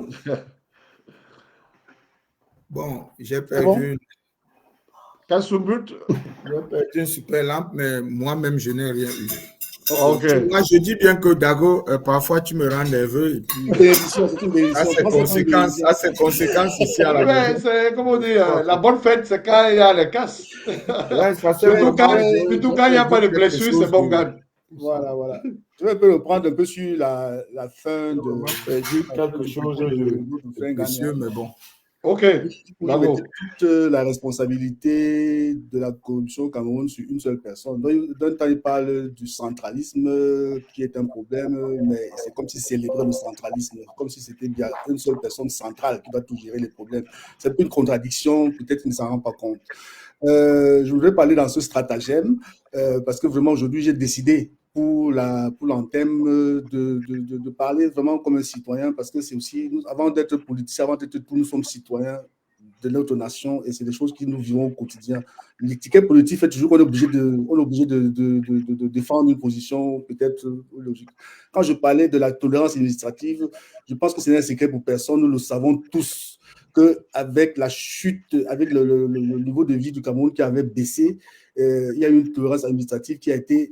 Quand on dit une tolérance, ce n'est pas qu'on a écrit ça sur un papier ou bien sur quelque chose. Nous le savons tous, parce que sinon, les Camerounais ne devaient pas s'en sortir. C'était comme une bouchée. C'est ce qu'on appelle une stratégie de gouvernement. Dans chaque gouvernement, il y a des stratégies, il y a des situations ponctuelles. C'est comme à l'époque où Cuba, il envoyait des masses de gens aux États-Unis. C'est une stratégie qui se passe à l'instant. Il fallait bien une bouchée. Et nous savons tous que la tolérance administrative a favorisé ceux qui ont su en faire bon usage. Il y a beaucoup de gens qui ont fonctionné dans l'informel, dans un système parallèle où les choses sont passées sans la rigueur de la loi. C'était une tolérance. Okay. Bon, d'accord, beaucoup de temps. Je vais seulement expliquer ça. Je n'ai pas dit ça au hasard. C'est quelque chose. Il faut qu'on soit aussi logique dans des choses qui se passent. Logique. On ne dit pas que c'est une bonne chose. Hein? Mais les solutions et les perspectives pour éradiquer vraiment la corruption. Voilà, on a parlé, comme je dis toujours, j'ai pris les notes. Je vais d'abord les lire comme ça, ce que j'ai lu pour ne pas perdre le fil. Je vois en fonction de ce qu'on a débattu aujourd'hui, en fonction des problèmes qu'on a tous énumérés, j'ai vu qu'il faut une réforme des institutions judiciaires parce qu'une justice plus rapide, indépendante et exemplaire. Parce que ce qu'on a dit là, nous le vivons tous d'un côté ou d'une autre. D'un côté, il y a des gens qui en profitent. Moi-même aussi, il y a des situations où quelqu'un me doit de l'argent. Là, je sais que si on ne le garde pas au chaud, il va disparaître dans les airs parce qu'il n'y a pas des adresses fixes où on peut repérer les gens et tout. Ça peut être profitable, mais quand on est victime nous-mêmes, on se rend compte que ça peut être aussi un problème. Donc, ça veut dire que l'équité, oui, dans tous les sens, on peut être bénéficiaire comme on peut être victime. Donc, ça va dans les scènes, c'est un couteau à double tranchant. Il faut réformer la justice. Le pouvoir de la justice. Comme solution et perspective pour éradiquer. Voilà. Et nous aussi, quand tu es dans une situation vraiment de conflit, tu as besoin que ça se résolve, tu peux aussi utiliser des moyens. Hein? Donc, la justice, c'est très important parce que dans un pays où il n'y a pas la justice exemplaire et efficace, c'est très, très compliqué. Il faut que ce soit quelque chose que le citoyen même doit se rendre compte, doit être conscient de cela. Pour parler aussi de la corruption, il y a des situations où, comme je dis, il y a des gens qui le font par résignation parce qu'il n'y a vraiment pas autre chose, mais d'autres parce qu'ils croient qu'il y a un bénéfice. Je prends un exemple banal. Quand on faisait le Covid, là, il y avait les vaccins, ce qu'on appelait les tests Covid. Ça se faisait gratuitement parfois. Mais les gens ont préféré créer un réseau de mafia parce que chacun veut la facilité. Moi, j'ai essayé le réseau régulier et j'ai pu avoir me faire prélever et tout gratuitement. Je voulais essayer le process. Donc, il y a beaucoup de situations comme ça. Il y a aussi, je connais des messieurs qui ont refusé que je ne me laisse pas corrompre. Je ne me laisse pas corrompre pour quelque chose. Donc, c'est une posture éthique que quelqu'un peut aussi adopter quand il a les possibilités. Donc, on ne peut pas tout choisir cette facilité. Alors, comme je dis, réforme de la justice, tolérance zéro pour les cas qui sont prouvés. Quand un cas est prouvé, il faut qu'il y ait une tolérance zéro. Parce que quand il y a impunité, ça veut dire que tous les chiens se cassent. Tolérance zéro pour les cas avérés. Il faut aussi que la peur du gendarme s'établisse. Pourquoi ici en Allemagne, pourquoi ça fonctionne? Il y a la peur du gendarme. Pas forcément parce que les gens ne peuvent pas corrompre. Moi-même aussi, il y a des situations en Allemagne où on peut corrompre. Mais ici en Allemagne, quand tu as une contravention, par exemple, tu es sûr que ça va te suivre même pendant 40 ans. même si c'est un franc, ils vont te suivre. Donc, il y a une rigueur totale qui permet que c'est même si tu ne penses même pas à ça, quoi. C'est-à-dire que ce n'est même pas parce que tu vois que tu vas perdre à la fin de chaîne. J'ai vu aussi, il faut aussi une éducation à l'intégrité dans l'école même. Dans même nos écoles, il faut qu'on apprenne encore les cours d'éthique, d'histoire inspirante, valorisant des héros propres. Il faut qu'on valorise ça. Même dans les séries qui passent au Cameroun, c'est toujours la guerre des femmes. C'est toujours la richesse. C'est toujours, vous voyez, même dans nous, les producteurs de films, les producteurs, les éducateurs, les philosophes, les littéraires, ils doivent produire d'autres modèles de dissertation. Le discours politique doit changer. On essaie de célébrer d'autres formes d'héros, de pères intègres qui rentrent le soir après les devoirs avec leurs enfants et qui ne passent pas toutes les nuits à boire les bières dans les bars parce qu'on va dire que c'est comme ça. Il faut qu'on représente ce genre de modèles de société, des valeurs. Hein? On ne va pas mettre derrière chaque citoyen un gendarme pour le contrôler. Ça, c'est la décentralisation même de l'esprit. Et ça, c'est important que les gens aient cette posture éthique. C'est ça qu'on doit enseigner. On ne va pas dire aux gens que non, c'est bien quel est votre problème. Dès qu'il sera parti, vous serez subitement des citoyens modèles. Vous devez être des pères exemplaires, des maris, des bons maris. Parce que c'est lui qui vous empêche de raisonner et de fonctionner. C'est lui qui vous empêche de faire fonctionner votre foyer, votre cercle familial. Il faut aussi qu'on réduise au niveau de l'organisation des zones grises. Je suis très content qu'au Cameroun, il y a déjà ce qu'on appelle le guichet unique, la digitalisation des systèmes. Ça permet d'éviter des zones grises où il y a trop de contact avec l'argent. Parce que quand il y a trop de contact humain, ça permet aussi, ça facilite ce genre de choses. Il y a déjà ce genre de choses qui se passent dans beaucoup d'institutions au Cameroun. Il y a déjà de la digitalisation, ça permet de favoriser. Il faut aussi un leadership moral exemplaire. Nous tous, que tu sois du MRC, celui qui est du MRC qui me parle, il doit le regarder et lui dire que oui, tu es un exemple, je peux te suivre. Parce que quand quelqu'un me dit seulement que toi, tu es comme ça, et moi, je le regarde lui-même, et que je vois que il m'a corrompu, je veux le regarder comment. Donc, il faut qu'on vive ce qu'on dit. La parole, il faut qu'il y ait un alignement entre la parole, la pensée et l'action. C'est comme ça qu'on adhère, c'est comme ça qu'une idéologie s'instaure dans la posture du quotidien. Et il ne faut pas toujours qu'on dise que le citoyen n'a rien. Il y a des situations où le citoyen il a toujours un choix de dire non. Je dis non à la corruption, je ne cherche pas le chemin facile. Je veux être éthique, je veux être droit. C'est possible dans le Cameroun. Et il faut qu'on cite ce genre de personnes. Il y a les lignes vertes qui sont créées. Les gens ne le savent pas. Il faut l'essayer. On bombarde ces lignes vertes avec des cas. On peut filmer, on peut utiliser les réseaux sociaux pour dénoncer. On a vu des cas où ça fait une réduction. Les gens peuvent dénoncer, les gens peuvent participer à faire ça, les caméras cachées, les gens font les tests, ils vont. Mais comme chacun peut profiter, chacun son couloir, mais quand on se retrouve quelque part, on dit que la corruption n'est pas bien, mais tous profitent de la situation. Mais prenons conscience, si je veux aussi chuter par là, il y a aussi les institutions internationales, les bailleurs de fonds, qui ferment souvent les yeux parce qu'ils ont aussi des rétrocommissions, ce sont des systèmes un peu compliqués, ils donnent l'argent d'un côté et cet argent repasse encore par d'autres circuits qui sont terribles. Il faut aussi que des journalistes d'investigation puissent détailler et donner ce genre de schéma clair. Parce que si on le déclare seulement comme ça, les gens, ça devient banal. Les gens disent que, oh, milliard, mais ce n'est pas concret. Il faut qu'on montre aux gens aussi la difficulté parfois qu'il y a à retracer ces gens d'argent qui se cachent dans les paradis fiscaux. Donc, il faut aussi que les bailleurs de fonds arrêtent d'être des complices et de soutenir certaines personnes qui sont dans ces réseaux mafieux. Et ça, c'est aussi important qu'on le dise. Donc, les solutions que j'ai. OK. Bon, mon cher Waha, je suppose que tu nous as dit, hein, en tant que crabaliste, ton mot là encore, c'était quoi? Encore quoi? Encaté. J'en peux rire vraiment. Un vieux comment, je n'avais jamais entendu ce mot. Qu'est-ce qu'on fait? Lorsqu'on a fini de dénoncer, il faut bien qu'on montre que on a des solutions, on a des perspectives, on a des stratégies pour éradiquer la corruption. À ton niveau, alors, au niveau de ton organisation, quelles sont les propositions pour sortir de cette gangrène qu'est la corruption? Les propositions sont contenues ici. Et avant de dire qu'elles sont contenues ici, je vois mon frère Gangan qui est mort de rire là. Avant de dire qu'elles sont contenues là-dedans, je reviens sur ce que les deux autres ont dit. Nous passons pourris par la tête. Quoi qu'on fasse, en l'état actuel des choses avec M. Biya, on ne peut pas résoudre ce problème. Donc la première action qu'il y a à faire, c'est de dégager M. Biya de là où il est. D'abord, il faut qu'on soit unanime quand j'ai dit ça, nous, qu'est-ce que nous on propose? Je reviens, je pense que Simplice l'a dit aussi, la digitalisation de tous les services publics. Je prends l'exemple de ce que je connais, parce que moi, je suis informaticien quand même, c'est mon métier. Je prends l'exemple de la CNPS, qui est un service public. Regardez comment la CNPS fonctionne aujourd'hui. De bout à bout, du début jusqu'à la fin du process, tout est digitalisé à la CNPS. Ça veut dire que le retraité de la CNPS perçoit parfois dans son téléphone sa retraite à la fin du mois. Même celui qui veut faire sa cotisation volontaire, tu peux faire tes cotisations à partir de ton téléphone dans la CNPS. Tous les procès de la CNPS aujourd'hui sont digitalisés. Ça fait en sorte que les mécanismes deviennent fluides. Je me rappelle travailler à l'époque sur un projet de digitalisation à Camtel. Je vous assure que les premiers opposants de notre projet de digitalisation à Camtel qui est une société bourrée d'informaticiens. Ouais.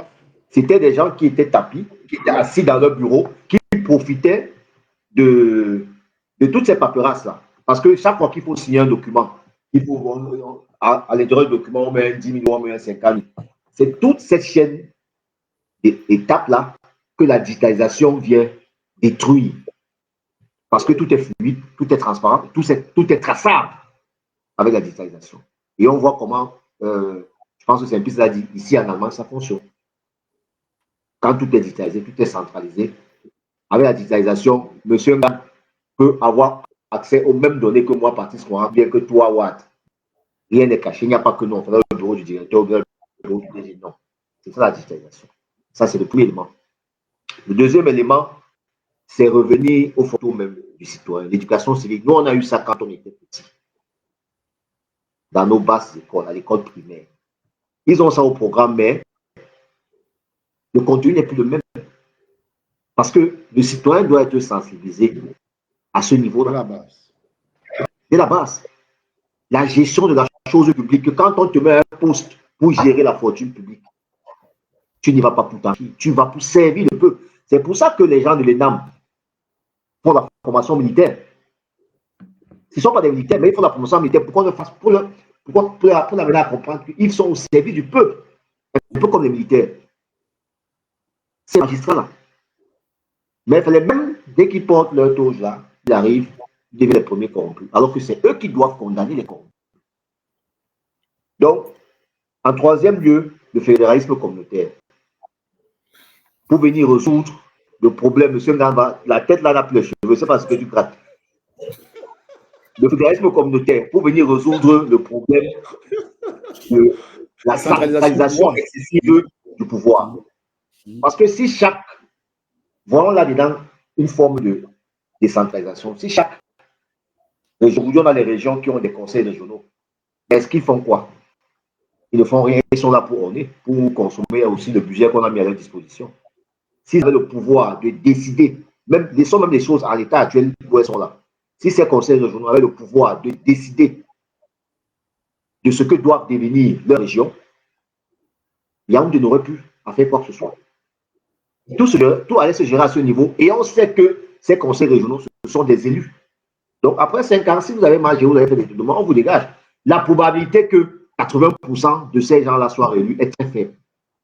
Et donc du coup, ça revient à ce que je disais tout à l'heure, on n'aura pas des gens qui seront éternisés à des postes où il faut décider, où il faut gérer la chose publique. Donc ça me permet d'embrayer sur le problème de la résolution de la limitation des mandats à des postes de responsabilité. Nos directeurs généraux qui ont 20 ans, on voit Moudi Mais qui la loi existe, non, au Cameroun, mais cette loi existe, je crois. Elle n'a pas respecté. Moudi qui Adolphe, le DG de la SNH, qui est pratiquement mourant, qui ne voit même plus. Sa signature est scannée depuis pratiquement 20 ans. Il dit scannée. Aujourd'hui, c'est sa femme qui fait office de directeur général dans un pays normal. Vous ne voulez pas que ce soit bon. Monsieur Ouah, ne spéculons pas. Hein. Non, je continue, mon frère. C'est un peu, je continue. La réforme de la justice et de la police. Pourquoi la réforme de la justice et de la police? Parce que ce sont ces deux éléments-là qui sont censés, même être le bouclier anticorruption. Mais bizarrement, il n'est plus corrompu. Donc, du coup, on doit engager le chantier de la réforme de la justice et de la police. Et enfin, ou en dernier ne sort pas enfin, l'amélioration du niveau de vie des Camerounais. Parce que les Camerounais s'engagent dans ces chemins parce qu'ils sont pauvres. Je crois que l'un des paliers, ça dit ça tout à l'heure, ils sont pauvres. Ils ne s'en sortent pas. Donc chacun essaie de se frayer un chemin et dit, OK, si je peux donner mon 10 000 là ou mon 5 000 là pour que ça puisse m'aider pour avoir une possibilité aussi demain d'avoir un lendemain meilleur, je le fais. Et si on arrive à garantir quand même le minimum à tout un chacun, ça va essayer de sensibiliser les autres à comprendre qu'il n'est pas nécessaire forcément de prendre cette voie-là. Et pour finir donc, qu'est-ce que ce document-ci oppose à la fin? La méthode précise. P-R-E-C-I-S. P, ou dire quoi? La pression. Mais attends, on ne s'arrête pas là. Pardon. L'éducation. Les conditions, l'installation et surtout les sanctions. Parce que M. Nga a parlé de l'article 66. Quand il a parlé de l'article 66, on a écouté, mais c'est comme s'il parlait seul. Pourtant, c'est très important. Tout à l'heure, tu as dit que la loi sur la limitation des mandats pour les directeurs généraux existe. Mais la loi aussi, l'article 66 existe. Mais elle n'est pas respectée. Par personne. Même par Paul, en commençant par lui-même. Donc, je sors par là. Merci. Ok, merci. Très bien.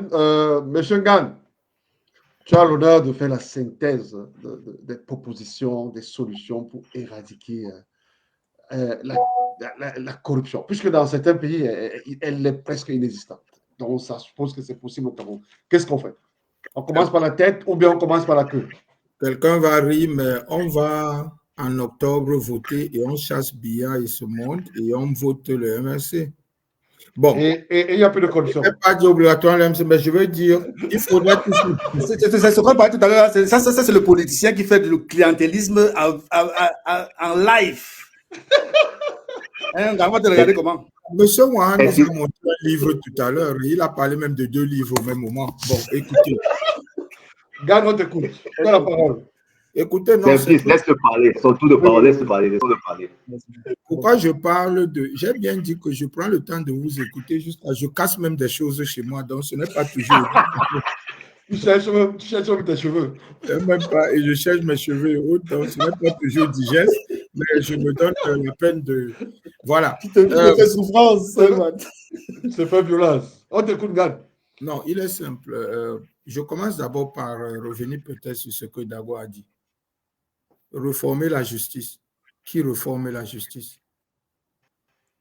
OK? Tolérance zéro pour les cas avérés. Qui s'occupe de ce qui est la tolérance zéro? On a des rapports du CONAC, ANIF et tout ça. Il y a des institutions qui font des rapports, M. Wad. Ouais. D'accord? Qui reforme la justice d'après toi? Pardon? Qui reforme la justice d'après toi? Monsieur Dago, vous avez eu le temps de parler. Ma question. Tu as posé la question. Tu as posé la question. La question, je crois que nous sommes ici entre des gens comme M. Dago, qui est un très grand intellectuel, et que c'était peut-être une question rhétorique, mais je vais venir vous donner la réponse tout à l'heure. Voilà. Donc, qui reforme la justice? Qui fait la tolérance zéro? Qui fait que, comme vous dites, dans ce pays, qu'on ait peur du gendarme et qu'une contravention va te suivre toute ta vie? Qui le fait? Qui parle des lignes vertes où on devrait peut-être appeler autre, mais qu'il y ait vraiment une conséquence là derrière? Qui le fait? Qui l'organise? Qui? Si ce n'est pas celui-là qui a la charge de l'État, vous n'allez quand même pas dire, mais ce n'est pas moi, le citoyen, qui va réformer la justice. Et quand on voit des abus de justice, et il y en a eu, et les gens se sont plaints, et les réseaux sociaux, comme tu dis, etc., etc., mais il n'y a pas de conséquences après. Mais M. Biya, c'est lui qui nomme des ministres quand même. Et jusqu'aujourd'hui, dans notre constitution, le président a ce pouvoir-là de choisir ceux avec qui il travaille. Nous votons le président. Et quand le citoyen a voté le président selon les règles, bien qu'on se surpasse, mais quand le citoyen a voté le président, c'est lui maintenant qui se fait son équipe, qui l'accompagne pour donner aux citoyens ce pourquoi il a été voté. Ce n'est pas aux citoyens de le gérer. Et donc, même au niveau du nombre de ministres, il peut faire 350, il peut faire 10, il peut faire 20. C'est lui qui le décide, de ceux qui l'accompagnent. Et qui devrait être celui-là maintenant qui les note. Et sur la base des notes qu'il fait, et qui fasse des conséquences. Mais nous le disons encore, quand nous prenons l'exemple exactement de ce CanGate, COVID-Gate, parce que quelqu'un parlait maintenant de la santé et tout, mais non, il y a eu le COVID-Gate et des cas, quand même, des accusations très lourdes et qui sont passées dans les réseaux sociaux qui donnaient l'impression qu'il y a quelque chose de fondamental là-dessus, mais rien de cela a engagé une enquête. Et le ministre est venu une fois à la télé, étant acculé, dit qu'en fait, je vous rappelle, il a même voulu rappeler aux citoyens qu'il ne doit rien aux citoyens. La personne qui le juge, c'est celui qu'il a nommé pour l'accompagner dans son travail. Quand le ministre de l'administration territoriale, mon frère Mouaha va m'aimer tout à l'heure, mais quand le ministre de l'administration territoriale fait des problèmes au PCRN, où on sait clair et net qu'il y a une décision de justice, mais il est il sourit, il est content, mais il est reconduit. Tous les jours, il est reconduit. Ça veut dire que celui qui l'a mis là-bas, et ce monsieur a eu tellement de bavures, on ne peut même plus les compter. Au niveau où le citoyen dit bien qu'il fait même honte aux citoyens, il fait honte au Cameroun. Mais celui qui a la charge de notre pays trouve qu'il fait du bon travail. Quand le DGSN dit qu'avons-nous fait de notre pays parce qu'il est allé sur une route, c'est là où je dis il y a même la corruption morale. Parce que si le DGSN veut me dire que c'est ce moment-là qu'il a découvert que cette route était impraticable, mais il n'y a pas plus corrompu que cela, M. Wade. C'est vrai. Le peuple crie tous les jours et il prétend que c'est là qu'il a découvert. Et pendant qu'il pointe du doigt, parce que c'est ça ce qu'on veut faire. Non, ce n'est pas le président, c'est ses ministres. Mais c'est qui les nomme et qui doit les enlever. Et pendant que le DGSN pointe du doigt de l'autre côté, dans son propre service, jusqu'aujourd'hui, les gens n'ont pas de CNI. Et doivent parfois négocier la 150e renouvellement du récépissé et autres. Non, soyons sérieux. Alors, quand Dago dit on doit changer, mais c'est qui? Et que Dago m'excuse de prétendre que c'est le citoyen lambda qui devrait dire qu'il ne veut pas se faire corrompre. On a parlé de corruption, on n'a pas parlé de vol et de détournement, mais ça a quelque chose ensemble. Et quand Dago a dit que la corruption fait qu'on perde des milliards, le vol aussi fait qu'on perde des milliards. Dago s'est arrêté à dire qu'on perd des milliards. Non, on ne perd pas seulement les milliards, parce que la conséquence des pertes de milliards est que sur un très très long terme, on rend les pays, les populations hyper pauvres. On les rend miséreux et on les met à la série, c'est comme un asservissement. Et on les met au niveau où pour 1000 francs, chaque jeune est prêt à aller crier le nom de tout autre politicien et pas seulement, comme tu dis, tu as raison, même pas seulement de ceux qui dirigent, même dans l'opposition et tout, on peut commencer à acheter tout le monde. Mais celui qui a de sa politique engagé cela jusqu'aujourd'hui, c'est le président de la République. Et si on veut que les choses changent, comme j'ai dit, le poisson pourri par la tête, maintenant, moi, je n'ai plus confiance depuis autant d'années qu'on peut compter sur M. Biya pour changer ces choses-là. Je ne le pense pas parce qu'il a eu tout le temps, quand il était encore dynamique, quand il commençait son travail, quand il a fait son libéralisme communautaire, quand il nous a envoyé, parce que c'est ça, M. Ouaha, les livres, c'est quelque chose, mais bon, il a fait son livre, il nous l'a repartagé, le RDPC aussi. La pensée, voilà. L'urgence de la pensée. Oui, mais nous, on n'a jamais utilisé l'urgence de la pensée comme un programme politique. C'est ça que je dis. Ça peut être une vision. Le libéralisme. Le livre n'est pas forcément un programme politique. Ça peut être une idée. Si tu peux donner 1 minute de ton temps, Oh je vais là te donner. Non. Après ça, c'est le dernier round. Et on constate qu'il y a peut-être même là, ce qu'on dit tous les jours, une amitié entre le MRDPC et PCRN, mais ce n'est pas grave, je peux m'en sortir. Je dis que... le dilatoire. Non, mais tu n'as cité toujours que le MRC. C'est moi que tu veux interrompre, je ne comprends pas. Écoute-moi. C'est toi qui parles pour l'instant. Gad, conclue sur les mesures, sur les solutions, s'il te plaît. Je vous ai dit clairement. Puisque on est limité dans le temps. Oui, On est à 2 heures. Il y a tout dit, non? Monsieur Watt, oui, il faut chuter. Vous avez parlé tout à l'heure de l'urgence de la passée livre. Je le dis encore, nous n'avons pas vendu le livre comme le programme politique. Nous avons écrit à côté des livres et de nos idées. Les livres sont les programmes politiques. Les livres peuvent être les visions politiques. Bon, ça, c'est vrai, mais on va laisser libre aux citoyens. On va faire notre débat pour faire la différence entre. On va laisser aux citoyens libres de juger. Le PCRN a copié peut-être même GRDPC parce qu'eux-mêmes sont venus nous vendre le libéralisme communautaire comme un programme politique. Ce n'est pas grave. Le citoyen va juger. Nous, on a aussi écrit des livres, mais à côté des livres, on a fait un programme politique calculé. Bon, maintenant, le citoyen peut juger.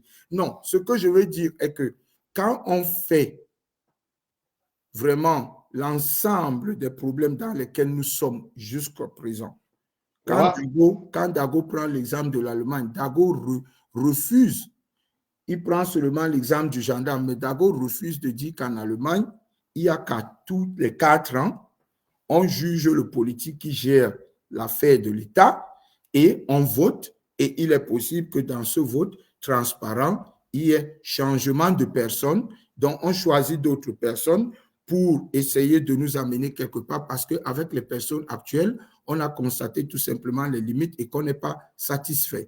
Et donc, par conséquent, qu'est-ce que vous voulez que dire? On va dire que c'est politique, c'est partiel, c'est ceci. Non. Monsieur Biya a échoué. Monsieur Biya ne va pas faire ces réformes dont parle Dago, et Dago le sait que M. Biya ne le ferait jamais. Donc, il parle comme le citoyen qu'il faut ces réformes, oui. Mais quand il nous dit qu'il faut ces réformes, la finalité est qu'il faudrait donc qu'on enlève M. Biya et qu'on mette quelqu'un d'autre qui nous promet ces réformes. Libre à chacun de dire, je le crois, je crois tel, mais M.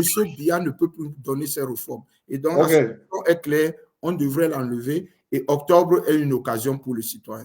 OK. Comme nous sommes en train de conclure, hein, je te donne encore 1 minute pour dire un dernier mot par rapport à l'émission d'aujourd'hui et quel thème tu proposerais peut-être pour la prochaine émission ou alors, je ne sais pas. Quelle est ton impression pour l'émission aujourd'hui? Quelle est pour toi l'utilité de ce genre d'émission? Quel autre style d'émission aimerais-tu après ce débat d'aujourd'hui que j'ai trouvé très convivial et très bénéfique pour la communauté? D'abord, je dis grand merci pour l'occasion qu'il nous a donnée. C'était un premier jet et je crois qu'on s'est bien débrouillé. Et je crois que les pics et hauts, ça ne peut pas manquer. Il faut qu'on le reconnaisse. Nous sommes en une année électorale et nous avons, comme M. Dago dit, c'est bien d'être citoyen, mais nous avons nos références politiques. Et puis, c'est l'actualité aujourd'hui. Donc, moi, je dis vraiment merci pour cette occasion qu'on s'est donnée de s'échanger sur ce thème qui est très important.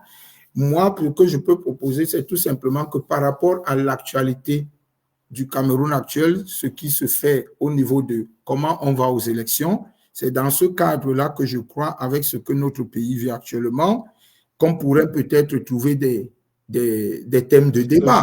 Des sujets de thèmes de débat, parce que je crois qu'en ce moment précis, j'ai vu tellement de gens devenir experts dans tout, mais nous aussi, peut-être chacun à son niveau, on peut débattre dans ce sens de dire maintenant par rapport à l'actualité actuelle, ce que nous pensons et nous laissons libre à nos téléspectateurs ou à ceux qui nous accompagnent maintenant de juger.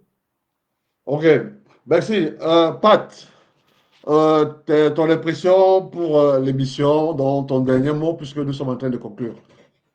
Et proposition peut-être pour la semaine ou dans 2 semaines, quand est-ce que nous serons disponibles encore?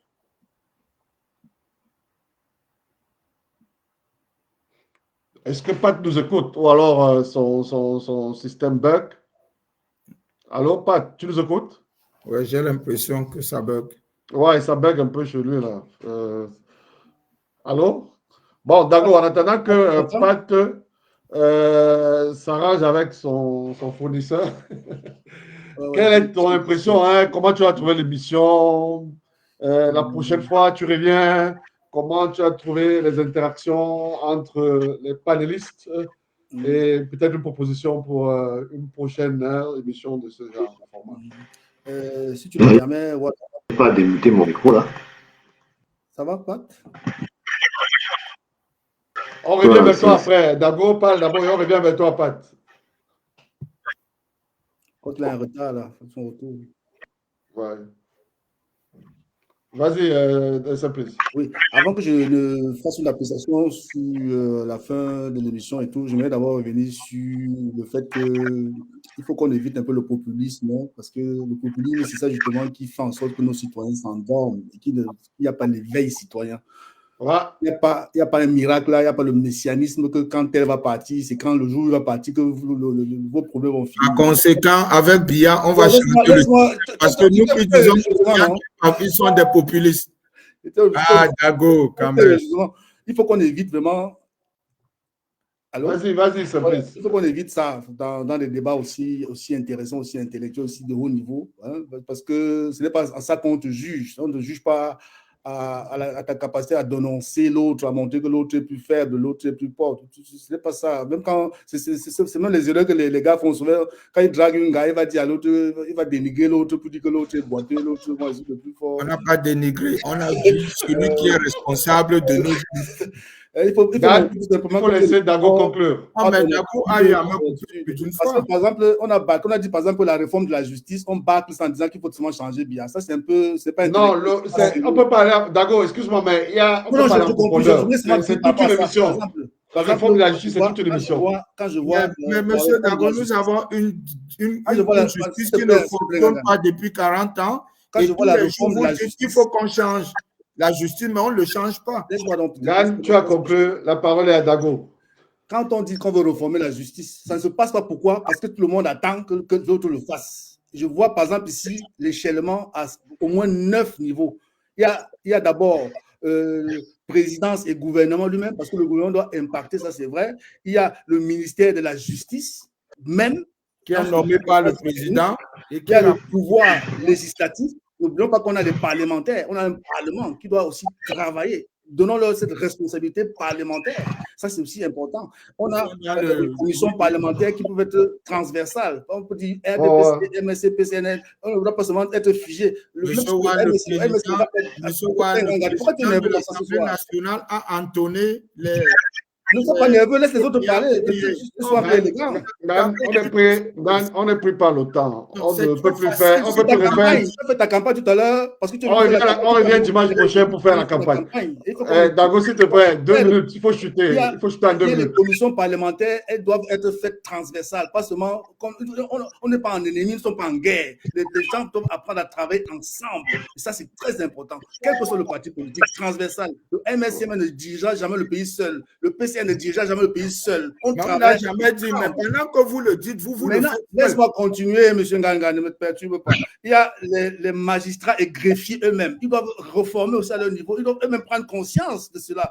Il y a les syndicats. On a le Conseil supérieur de la magistrature. On a les avocats et le barreau. Les avocats font quoi? Pourquoi ils ne reforment pas à leur niveau? Il faut aussi les interpeller. Ton professeur Kamto, il est aussi un membre du barreau. Il a fait quoi pour proposer une réforme de la justice? On a les organisations civiles et les sociétés civiles organisations. On a les ONG, on a les médias. Nos journalistes font quoi? Organiser les débats où les gens s'insultent. Quelle est l'éducation des médias? Ils font quoi? Ils sont dans le bavardage, dans le verbiage, dans la guerre politique. Ça, il faut interpeller tout ça. Ce n'est pas Bia qui fait tout ça. C'est pas Bia. Ne faisons pas nos responsabilités et accusons seulement une personne parce qu'on veut faire la campagne politique, des amis. Ce n'est pas ça. On va reconduire Bia et on va finir. Il y a les citoyens eux-mêmes. Les citoyens eux-mêmes commencent. C'est le dernier rempart. Le citoyen, c'est le dernier rempart. N'oublions pas que le citoyen, le peuple est souverain. Quel que soit les gens qui sont au pouvoir, nous sommes souverains. Ça veut dire quoi? Nous sommes souverains. Participons aux élections, inscrivons-nous, participons à la vie politique, devenons des décideurs, occupons les espaces. Ne nous clotons pas toujours en disant que c'est les autres. Faisons ça nous-mêmes. Soyons acteurs, n'est-ce pas, pas des suiveurs. Parce qu'on dit souvent que ce n'est pas en disant qu'à bas le voleur que la corruption va finir. Ça va continuer, on va finir. Mais le sous-préfet empêche des réunions. Gan, s'il te plaît, on va faire une autre émission. On est à la conclusion. D'abord, une minute, s'il te plaît. On sera l'émission même. On doit parler à ces citoyens pour qu'ils s'engagent. On sera l'émission même. Prochainement, monsieur le modérateur ou bien l'éditeur de l'émission, quand vous allez libérer l'émission, dites-nous que c'est un débat de campagne. Moi, je me suis aussi préparé à faire une mobilisation de campagne. Je me sens un peu lésé là, parce qu'aujourd'hui, je n'ai pas pu me préparer en conséquence pour pouvoir mobiliser mes troupes. Hein? Et je vais aussi pu profiter de ce canal pour faire aujourd'hui une campagne. Une campagne. Hein? Ce n'était pas juste, ce n'était pas honnête. Les gens profitent d'un débat de société pour pouvoir commencer à faire la campagne politique et n'éduquer pas le peuple. Je crois qu'on est venu ici pour éduquer et informer et pas faire une campagne politique. Deuxièmement, c'est une très bonne chose qu'on échange entre nous, quelles que soient les gens doivent parler, ils doivent s'échanger. Et vraiment, cette émission est très bien et c'est une émission valable que j'apprécie, que je reviendrai. Et comme proposition de thème pour les prochaines émissions, je pense qu'on ne peut pas toujours nous focuser sur la politique. Il faut aussi, par exemple, qu'on essaie de discuter sur ce qu'on appelle le pacte social. Ça, c'est des émissions qui peuvent être un peu plus sociétales. C'est quoi le pacte social, d'accord? Pour que nos auditeurs. Comment on vit en société? Comment on vit ensemble? Comment si on essaie de revenir sur les thématiques, sur l'humain même, et c'est comme ça qu'on éduque la base pour pouvoir gérer. Ça, si on se campe toujours sur le parti, position, l'opposition et ceci, ça veut dire que les gens commencent à nous juger sur ton étiquette, pas sur la valeur. Et ça, c'est très dangereux parce qu'aujourd'hui, il y a ce qu'on appelle opposant. Ça veut dire que tu es forcément opposé à quelque chose. Même si c'est bon, c'est opposé. C'est comme Nganga lui-même, il est un grand ingénieur, un grand saint, solide, mais il ne peut reconnaître à aucun moment qu'il est un produit de Paul Biya. J'ai dit ça aujourd'hui que c'est quand même une ingratitude grave. Tu es Paul Biya. C'est Paul Biya qui t'a fait. Voilà. Aujourd'hui, tu es Paul Biya. Tu n'as pas connu autre chose. Toi, tu dois être content qu'il t'ait donné ça. Ça va alors. Bon, merci Dago pour le coup de gueule. Ça fait partie des ambiances de l'émission.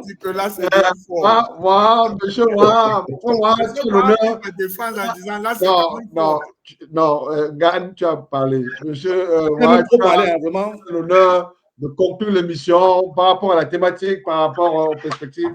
Qu'est-ce qu'on peut proposer encore prochainement aux auditeurs de Radio Bonham et à tous les Camerounais, parce que nous voulons être des citoyens, nous voulons être aussi au centre, nous voulons aussi avoir un avis sur ce qui se passe dans la société. Tu as la parole et ça va être la dernière prise, comme pour les autres ici. Ok, je pense que le sujet était intéressant. Comme je l'ai dit d'entrée de jeu, la corruption n'est pas qu'un fléau au Cameroun, c'est un problème majeur. Parce que associé avec la malgouvernance, encore que les deux vont de pair, ce sont les deux principales causes du malheur des Camerounais. Donc, on a 43 ans, je crois, 42 ou 43, c'est plus trop, de règne. C'est suffisant pour constater les dégâts qui ont été orchestrés par le RDPC et M. Biya. Donc, je pense que c'était important qu'on en parle pour que les gens comprennent que les citoyens soient édifiés sur cette mission. Mais c'est bien beau ce qu'a tenu Simplice, la mobilisation, la sensibilisation à l'éducation politique, l'engagement politique. Il n'y a qu'un seul résumé dans tout ça, mon frère. Et là, je suis d'accord avec Gangan. Paul Biya doit partir. Tant que Biya est là, tout ce qu'on raconte là, c'est les histoires des... tant que Biya est là, en fait. Donc, on ne peut rien mettre en place, on ne peut rien faire tant que ce régime est en place. La première, c'est pour ça que dans les solutions qui m'ont été proposées, la première proposition que j'ai faite était le départ de M. Biya. Ça, c'est indiscutable. Donc, ce n'est qu'après ça qu'on peut commencer à implémenter et ce que M. Gangan propose, et ce que Simplice Dabo propose, et ce que M. Ouad propose. Ce n'est qu'après M. Biya. Avec lui, rien ne peut être fait parce que on a dit que tout est centralisé à son niveau. Donc, M. Ouad, c'était intéressant qu'on qu'on soit là aujourd'hui. Merci déjà. Et pour les prochaines thématiques, je pense qu'on peut, même en privé, apporter nos propositions de sujets qui pourront être discutés. Et voilà, ce sera toujours un plaisir pour nous de venir ici discuter, échanger sur les questions qui engagent l'avenir de notre pays. Ok, merci, nous remercions les auditeurs. Un merci spécial à mes amis, ils sont mes amis, mes frères, Simplice, Gangan, Patrice. À la prochaine. Tout ce qu'on peut dire par rapport à ce thème, nous avons parlé des origines, des formes, nous avons parlé des solutions. Vous avez vu comment c'était chaud. Mais en conclusion, un seul mot, une société, nous rêvons d'une société sans corruption. Parce que comme nous le savons tous, une société sans corruption, c'est une société prospère, une société où tout le monde est en sécurité, où chacun peut bénéficier, pas seulement un groupe, des fruits de ce que le pays produit. Donc, merci beaucoup. Je demande à mes invités de ne pas partir. On fait le débriefing de 5 minutes après. Au revoir à tous les auditeurs de Radio Bonham qui vont nous prendre. Et bye bye, je dis à la prochaine. Donc, c'est ça.